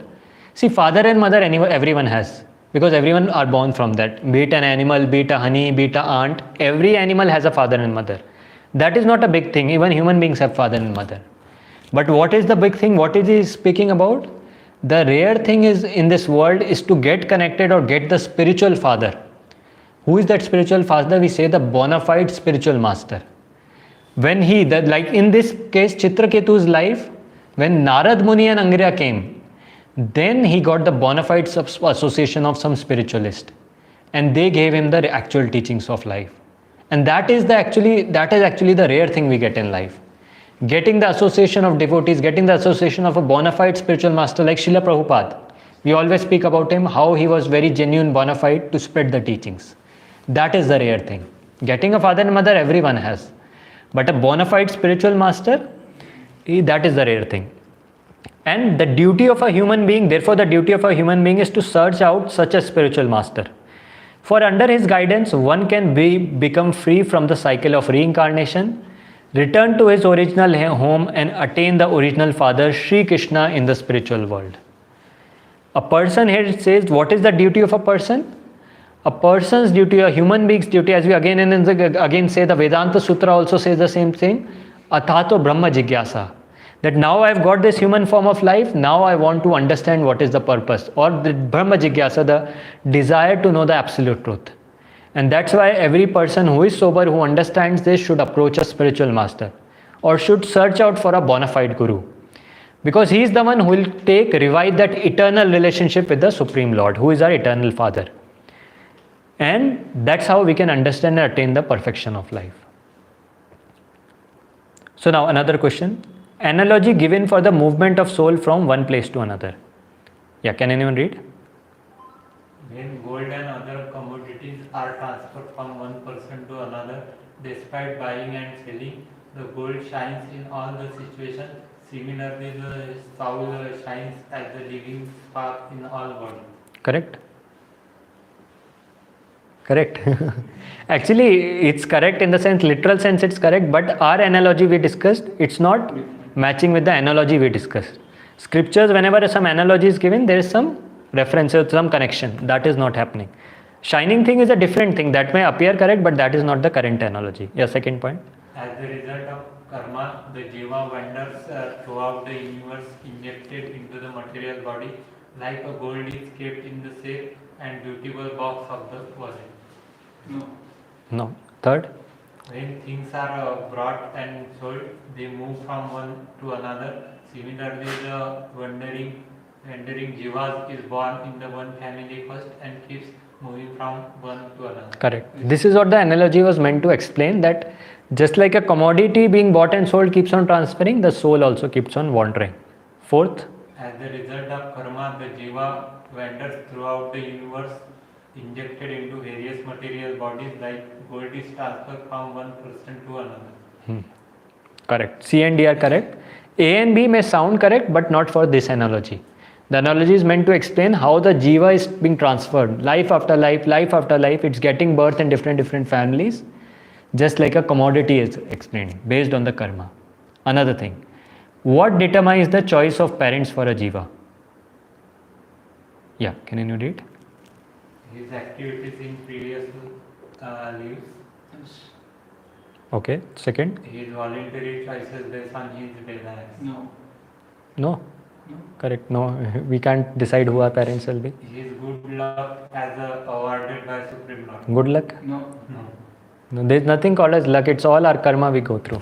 His attachment to the family brings him back to the same family. No, not necessary. And actually, it won't happen. As I already mentioned, we may be attached to some family. We might take birth in that same place, but in which form we never know. So it's not necessary. So now another question. What is the real difficulty for a jiva wandering in different bodies like human, animal, tree or demigod? To obtain a mother and father. No. That to anyways will get.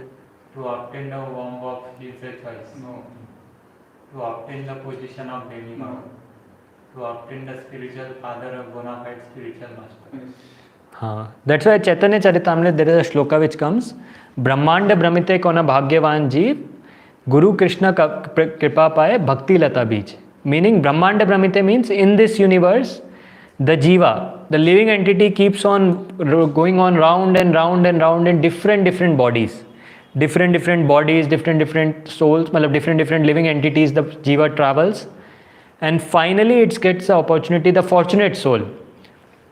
Kona bhagyavan ji. Bhagyavan means the fortunate soul gets the opportunity of associating with a bona fide spiritual master. And then he gets the real instructions of life, the real spiritual instructions. The spiritual master gives the seed of bhakti, the bhakti lata beej. And then if we nicely nourish and water it, then we can attain the highest goal. Chaitanya Charitamrita gives this analogy of the bhakti that is there within us is like a seed. And the more we hear about the Lord, the more we do the processes, devotional activities, what we are doing? We are watering the seed. Basically the seed that is there is growing. And with time it grows and grows back to the original spiritual position. That's how it works. Last question. How can we understand that Krishna is a real father? The living entity takes shelter of various temporary material bodily forms with which he has no relationship. His only relationship is with that Supreme Lord Krishna. Correct? Second. The mother and father appear intimately related to the living entity owing to giving birth, but they only act as an instrument in giving a temporary material body to jiva. Other than that, mother and father has no relationship with the jiva, but Krishna relation with jiva is eternal. Correct. See? The living entity, son of the Supreme Lord, is injected into various bodies in different phases of life through the semen of one father after another, but none of these fathers have any relationship with jiva. The scripture clearly declared that Supreme Lord is supposed to be the seed-giving father of all living entities. As we discussed the Bhagavad Gita shloka, Am Bija Pradapata, Supreme Lord is the Supreme Father of all the living entities we see here. Okay, one more question is there. What is the duty of a human being? I'll just read that out quickly. To serve his parents as an idle son, since they have given him material body? No. Correct? No. Huh? Okay, B. To understand that his actual relationship is with Supreme Lord and serve him? Yes. Yes. C. To note that the real difficulty is to get idle parents and therefore serve them gratefully? Okay. D. To not identify with the temporary material body received from parents, but utilize it to serve the Supreme Lord, who is the original father of all living entities. Correct.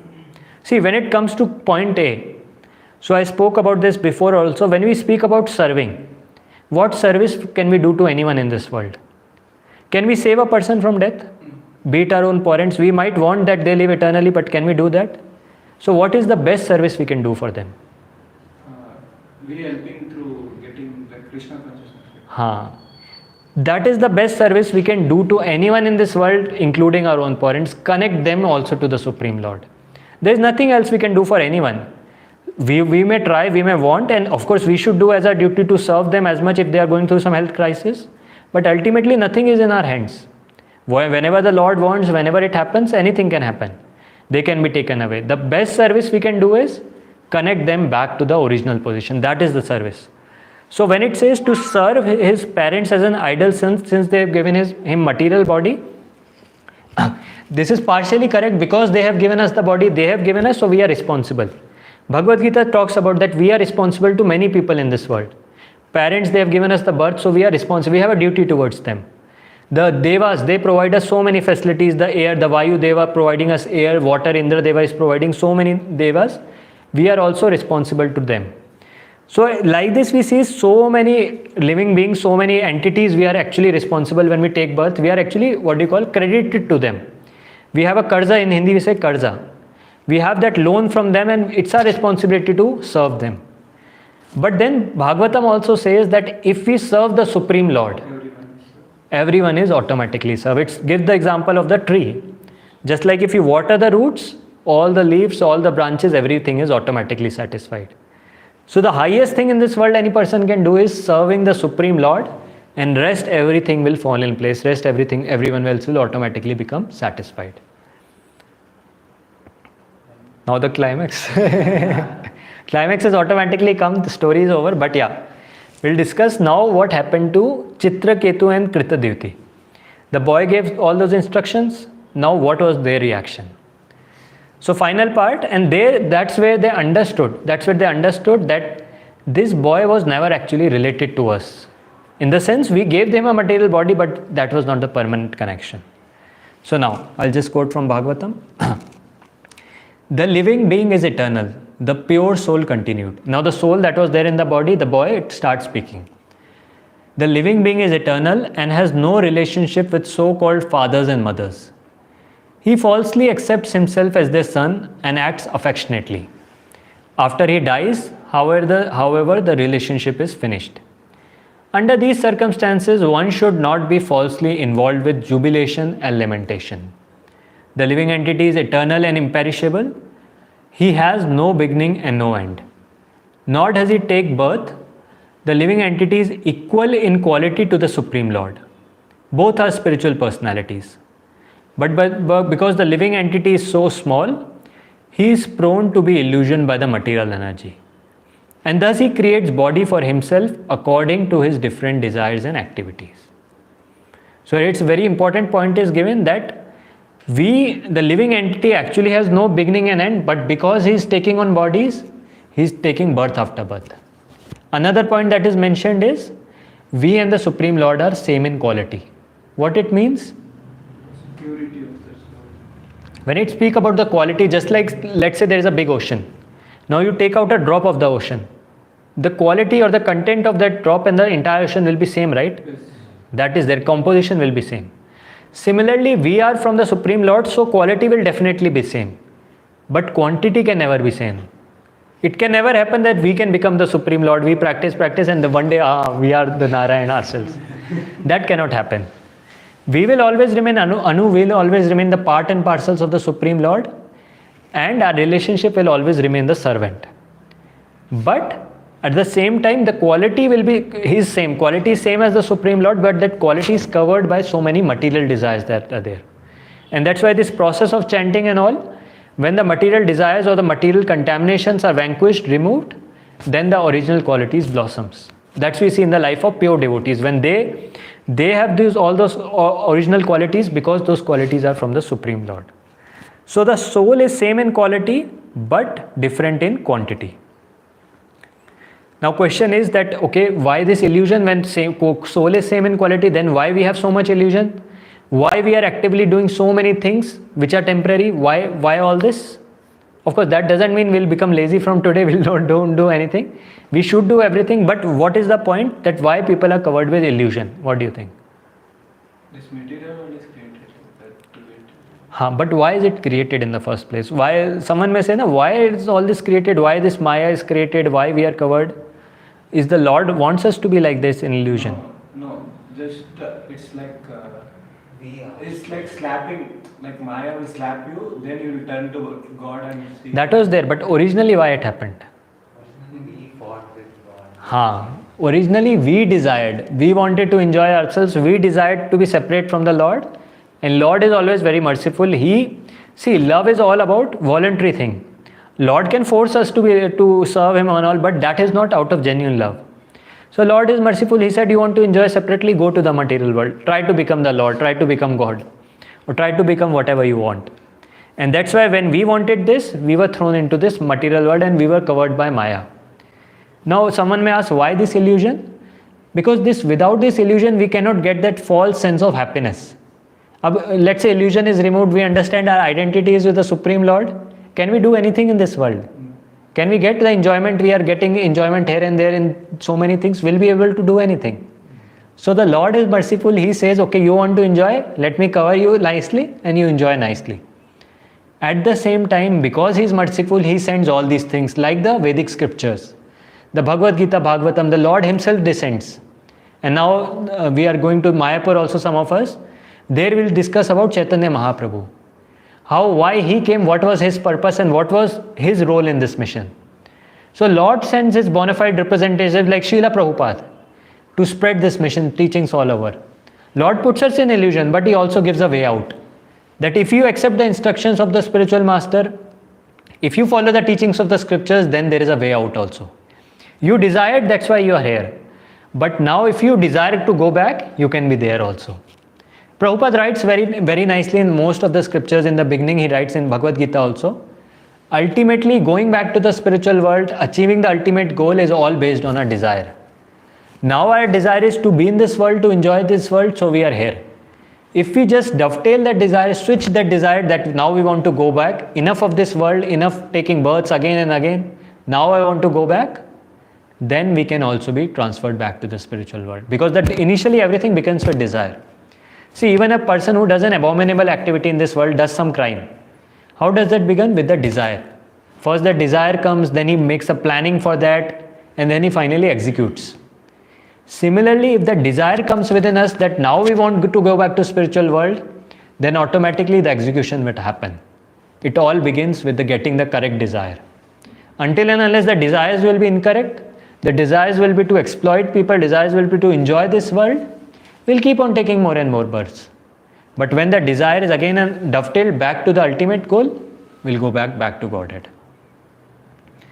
So here it says, if he likes, the spirit soul is saying, if he likes, he can remain suffering in the prison house of material existence, or he can return home back to the spiritual world.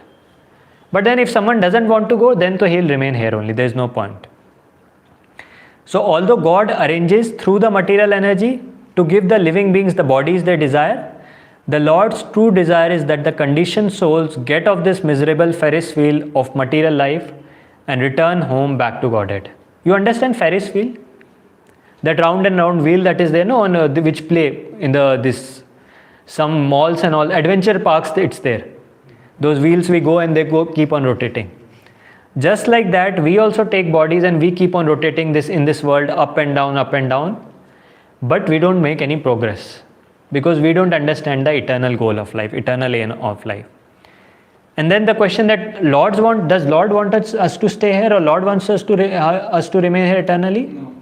No, Lord is always desiring to pull us back, but it's our desire that makes us stay again and again back in this world. So now what happens? Finally, suddenly the boy became silent as the pure soul left the body of the child and the body fell lifeless to the floor. Chitraketu and the other relatives were astonished. Now what would happen? Just imagine. The child coming back to life, giving them the Bhagavad Gita class which we are all discussing here. What would be the reaction of the parents? So now the final teachings of the Bhagavatam. They cut the shackles of their false attachments and gave up their lamentation. Did their duty, then they performed the funeral ceremony, cremating the body. Because King Chitraketu and his queen had become fully cognizant of spiritual knowledge, including the science of reincarnation, they easily gave up the material attachment that leads to pain, fear, grief and illusion. So why we are suffering pain in this world, why we are fearful, why we are full of grief? Because of the material attachments. And when we understand the spiritual knowledge, when we understand the science of this spiritual knowledge, how things work, then that attachment is cut to pieces and we are again able to revive the original position. And that's what we see happened here to Chitraketu. He understood his original position and went back to the original position of serving the Supreme Lord. Gave up that lamentation that was there, the ceremony that was there, and went back to the original position. Yeah, someone will quickly read. Someone loses mother, father or grandmother and cries cries out loudly due to fear of being separated from them. You are understanding about. One should know that loss of such relative is a great loss because nobody can match the love one has received from such relative. Correct? No. Okay. B. One should know that such mother, father, or grandmother are like walking gods, and their loss is an irreparable loss for the living entity. No. The imperishable living entity falsely accepts himself as a relative and acts affectionately. One should not be falsely involved with jubilation and lamentation in such situation. Correct? Okay. D. Union and separation of living entities in this world happens by the force of time, but no one is permanently related. Therefore, there is no reason to lament. Instead, one should revive and strengthen one's genuine relationship with Supreme Lord through Bhakti Yoga. Correct. D. Even C is correct. We falsely accept people, but one should not be falsely involved with jubilation and lamentation in such situations. Yeah, this is the last one. I'll read quickly.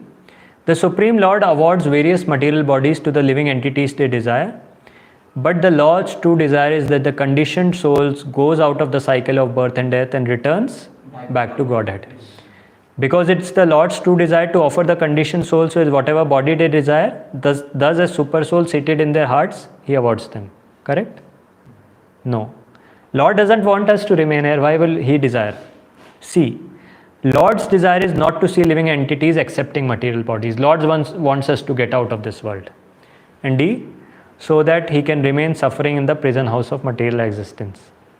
Obviously no. Lord is very merciful. Why would He want us to be like this? So now the final point for today, and then this will end. We understand through these teachings that lifetime after lifetime we are giving, lifetime after lifetime we take births, we take so many forms, and we are given this opportunity in the form of scriptures, in the form of devotees, in the form of spiritual master who talks us about the real knowledge, who gives us that real knowledge to practice bhakti. But then what is the problem? Why we are not able to finish the goal?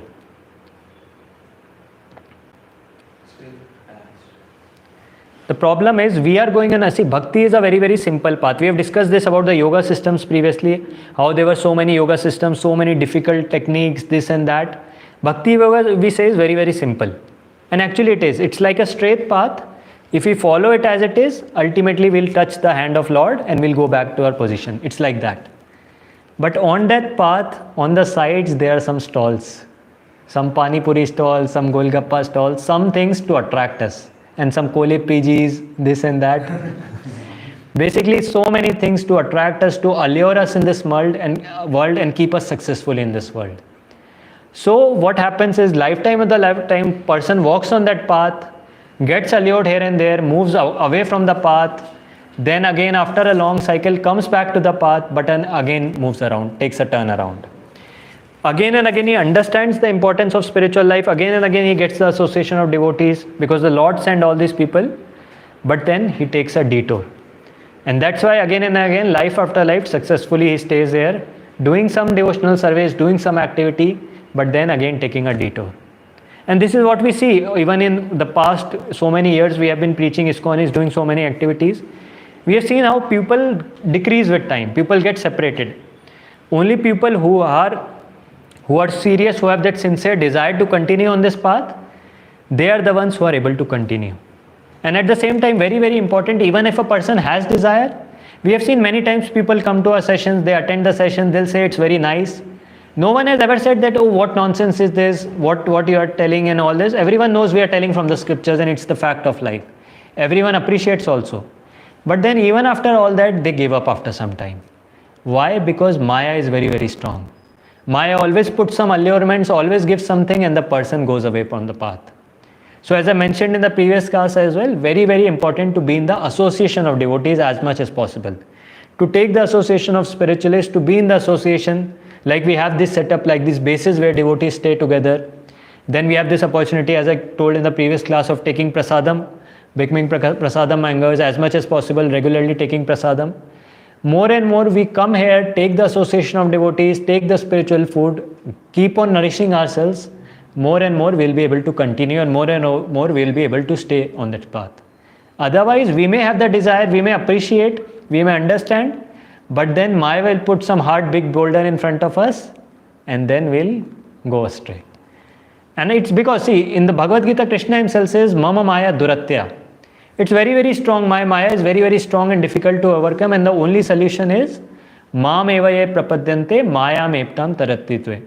Basically, whoever surrenders to me, whoever takes shelter of me, whoever always stays in the association of devotees, practicing Krishna consciousness, practicing devotional service, only he is able to continue, he is able to sustain.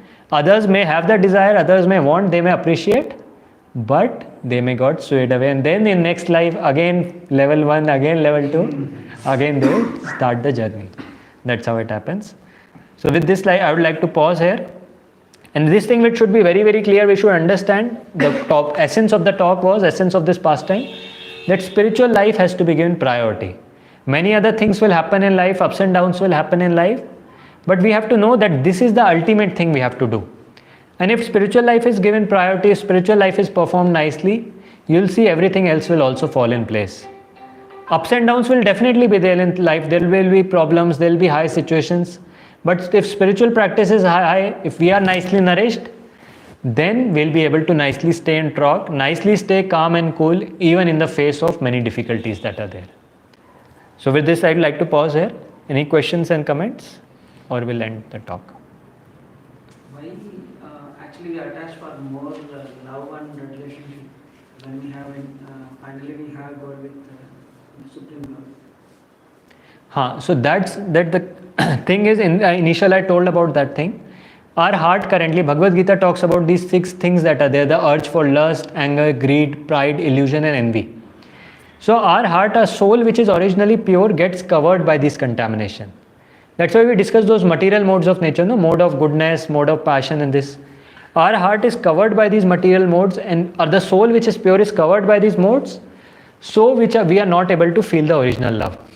In the Bhagavad Gita talks about the example of a bulb covered by this cloth. Just like that, a bulb is there. It has light, it has brightness, everything is there. But now you cover it nicely with few cloths. The shyness, the effulgence will go away. Similarly, the spirit soul has effulgence, spirit soul has its properties, it's clear, it's what you call, it's pure. But then the consciousness is covered. So the original love that is there, it's there. But we are not able to feel it because of the covered consciousness.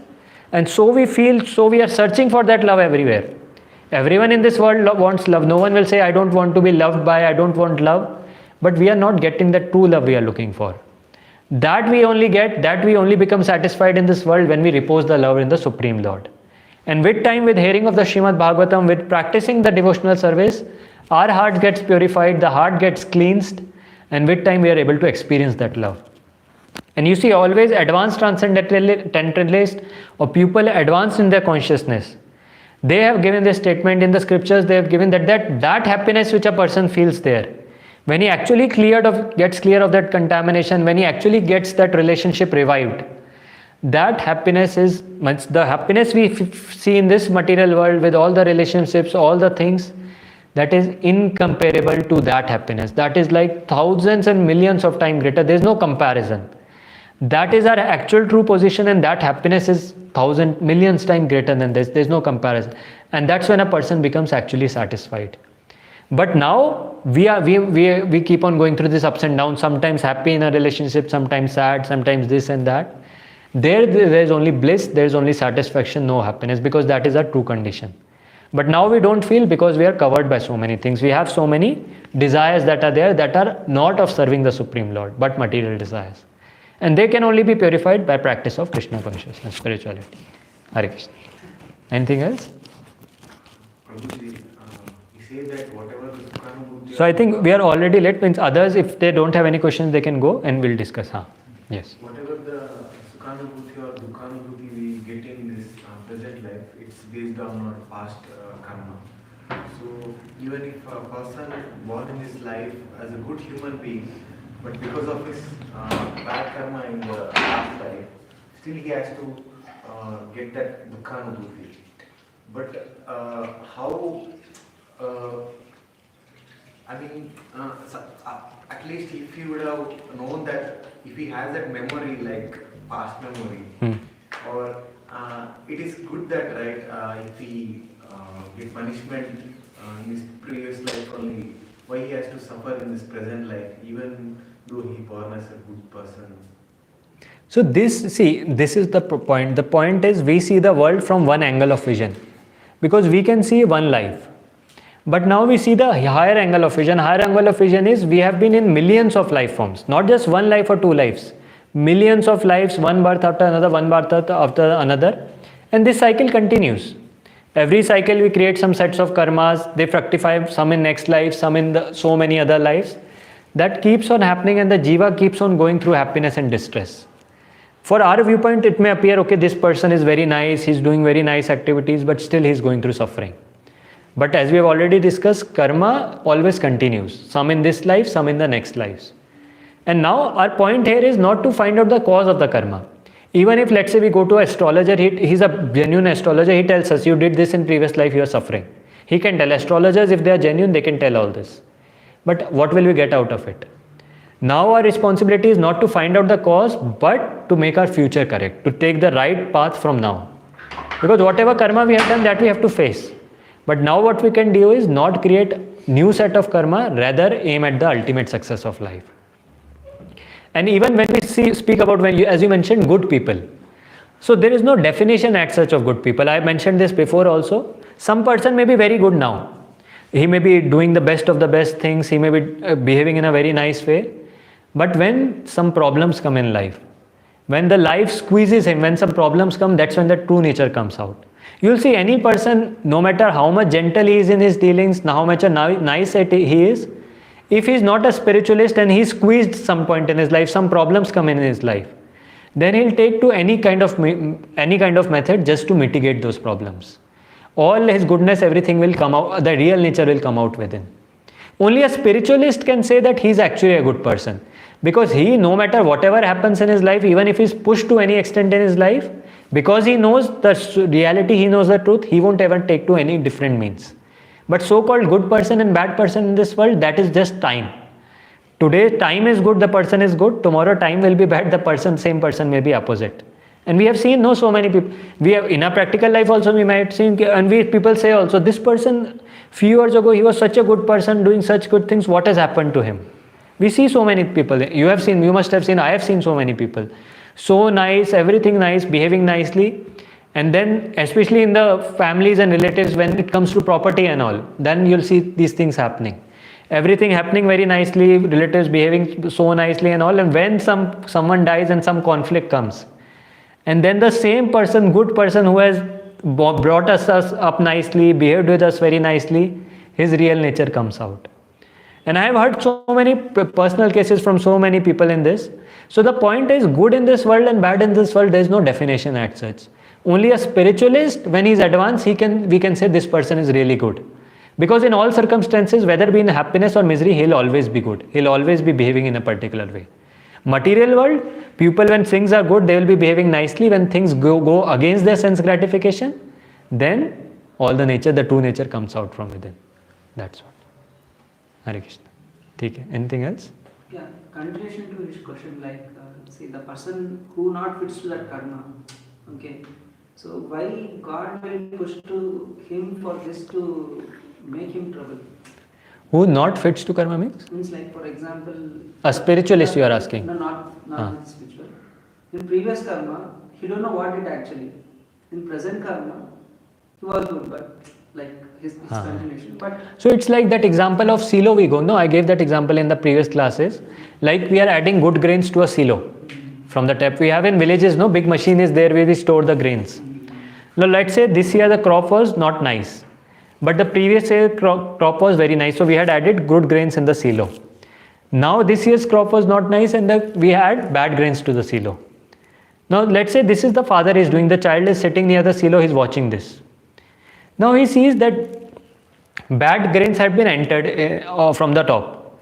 But now when the feather is taking out the grains, very good grains are coming out. And child is confused. Oh, why? How come so good grains are coming? I just saw with my eyes the bad harvest that was there, that was poured inside it. So the thing is, we see the example, the analogy here is we are like that child and Lord is like the Supreme Father. Or the material nature knows everything. So we may not know, we might be as an ignorant observer, we may think why this is happening to me, or why from previous life, even though now I am doing good, this is happening. But then the Lord has observed everything, Lord notes down everything. Oh, this point of time you did this, somewhere or the other you'll have to go through this. And for us, because we have a small vision of our own life of few years, so we can't see beyond that. But for the Supreme Lord, He has seen us from millions of years. He's saying from one body to another one body, and for Him, one life is nothing. So this thing about karma, we may feel like that, okay, this life we should get here, everything that is, and then finished. But that is because we are seeing from a limited viewpoint of few years. But just try to see it from another angle, try to see it from a millions of years angle where the soul has been going through different bodies. Then it will make sense about why karma goes next and next. Because the soul has been doing many activities, and it's not possible that everything will fructify immediately. Some things will definitely take time. Like the Dhritarashtra story I told, no? Remember that story? Dhritarashtra story, why his sons died in the battlefield. Krishna gave the answer. Now his sons died in the battlefield, and he asked, what did I do? What wrong did I do? And Krishna gives the analogy, tells the story of 50 lives before he was a hunter. And he had killed the birdlets. He had killed a birdlet, and 50 birdlets he had killed with an arrow. And so he was destined to suffer this misery. Now Dhritarashtra asked, now why 50 lives afterwards? I could have suffered in that life. So first of all, he didn't have the good karma to receive 100 sons in that life. So in 50 lives, he generated that good karma to get 100 sons. First of all, to get so many sons is not an easy task. It requires good karma. He got that good karma through those 50 lives, and then that suffering also blasted. So karma, it's in the Bhagavad Gita, it says, Krishna says, Gahana karmano gati. It's very difficult to understand the complexities of karma, why this is happening at this time, why this karma at this time. This is the Lord's will. He implants these things. But now we as a spiritualist, we should understand, for a spiritualist, Lord will implant karma in such a way that we take more and more shelter of the Lord. So now if we have walked on this spiritual path, for it, it's not that real, not the karma for materialist and us is not same. For us, the Lord is involved. He is giving us the karma, and He is making sure through this karma the person gets purified so that he moves more and more towards me. That's what now it's happening in our lives. So we should be rest assured, whatever happens in our life, it's the Lord's plan to make us closer and closer to Him. Because now He has taken in charge. Scriptures say when a person takes shelter of the Lord takes in charge. Before that, when the person is independent, Lord also gives an independent, that you go, suffer, enjoy whatever it's there. But now you have taken my shelter, so now I'll give you the karma, but in a way that you can come closer to me. That's the difference. But now we see from a limited viewpoint, so we think about that, can you close this? We see that why bad things, why the person is doing good, bad is happening, this is happening. But that is just a limited viewpoint of few years. Think about in the bigger perspective.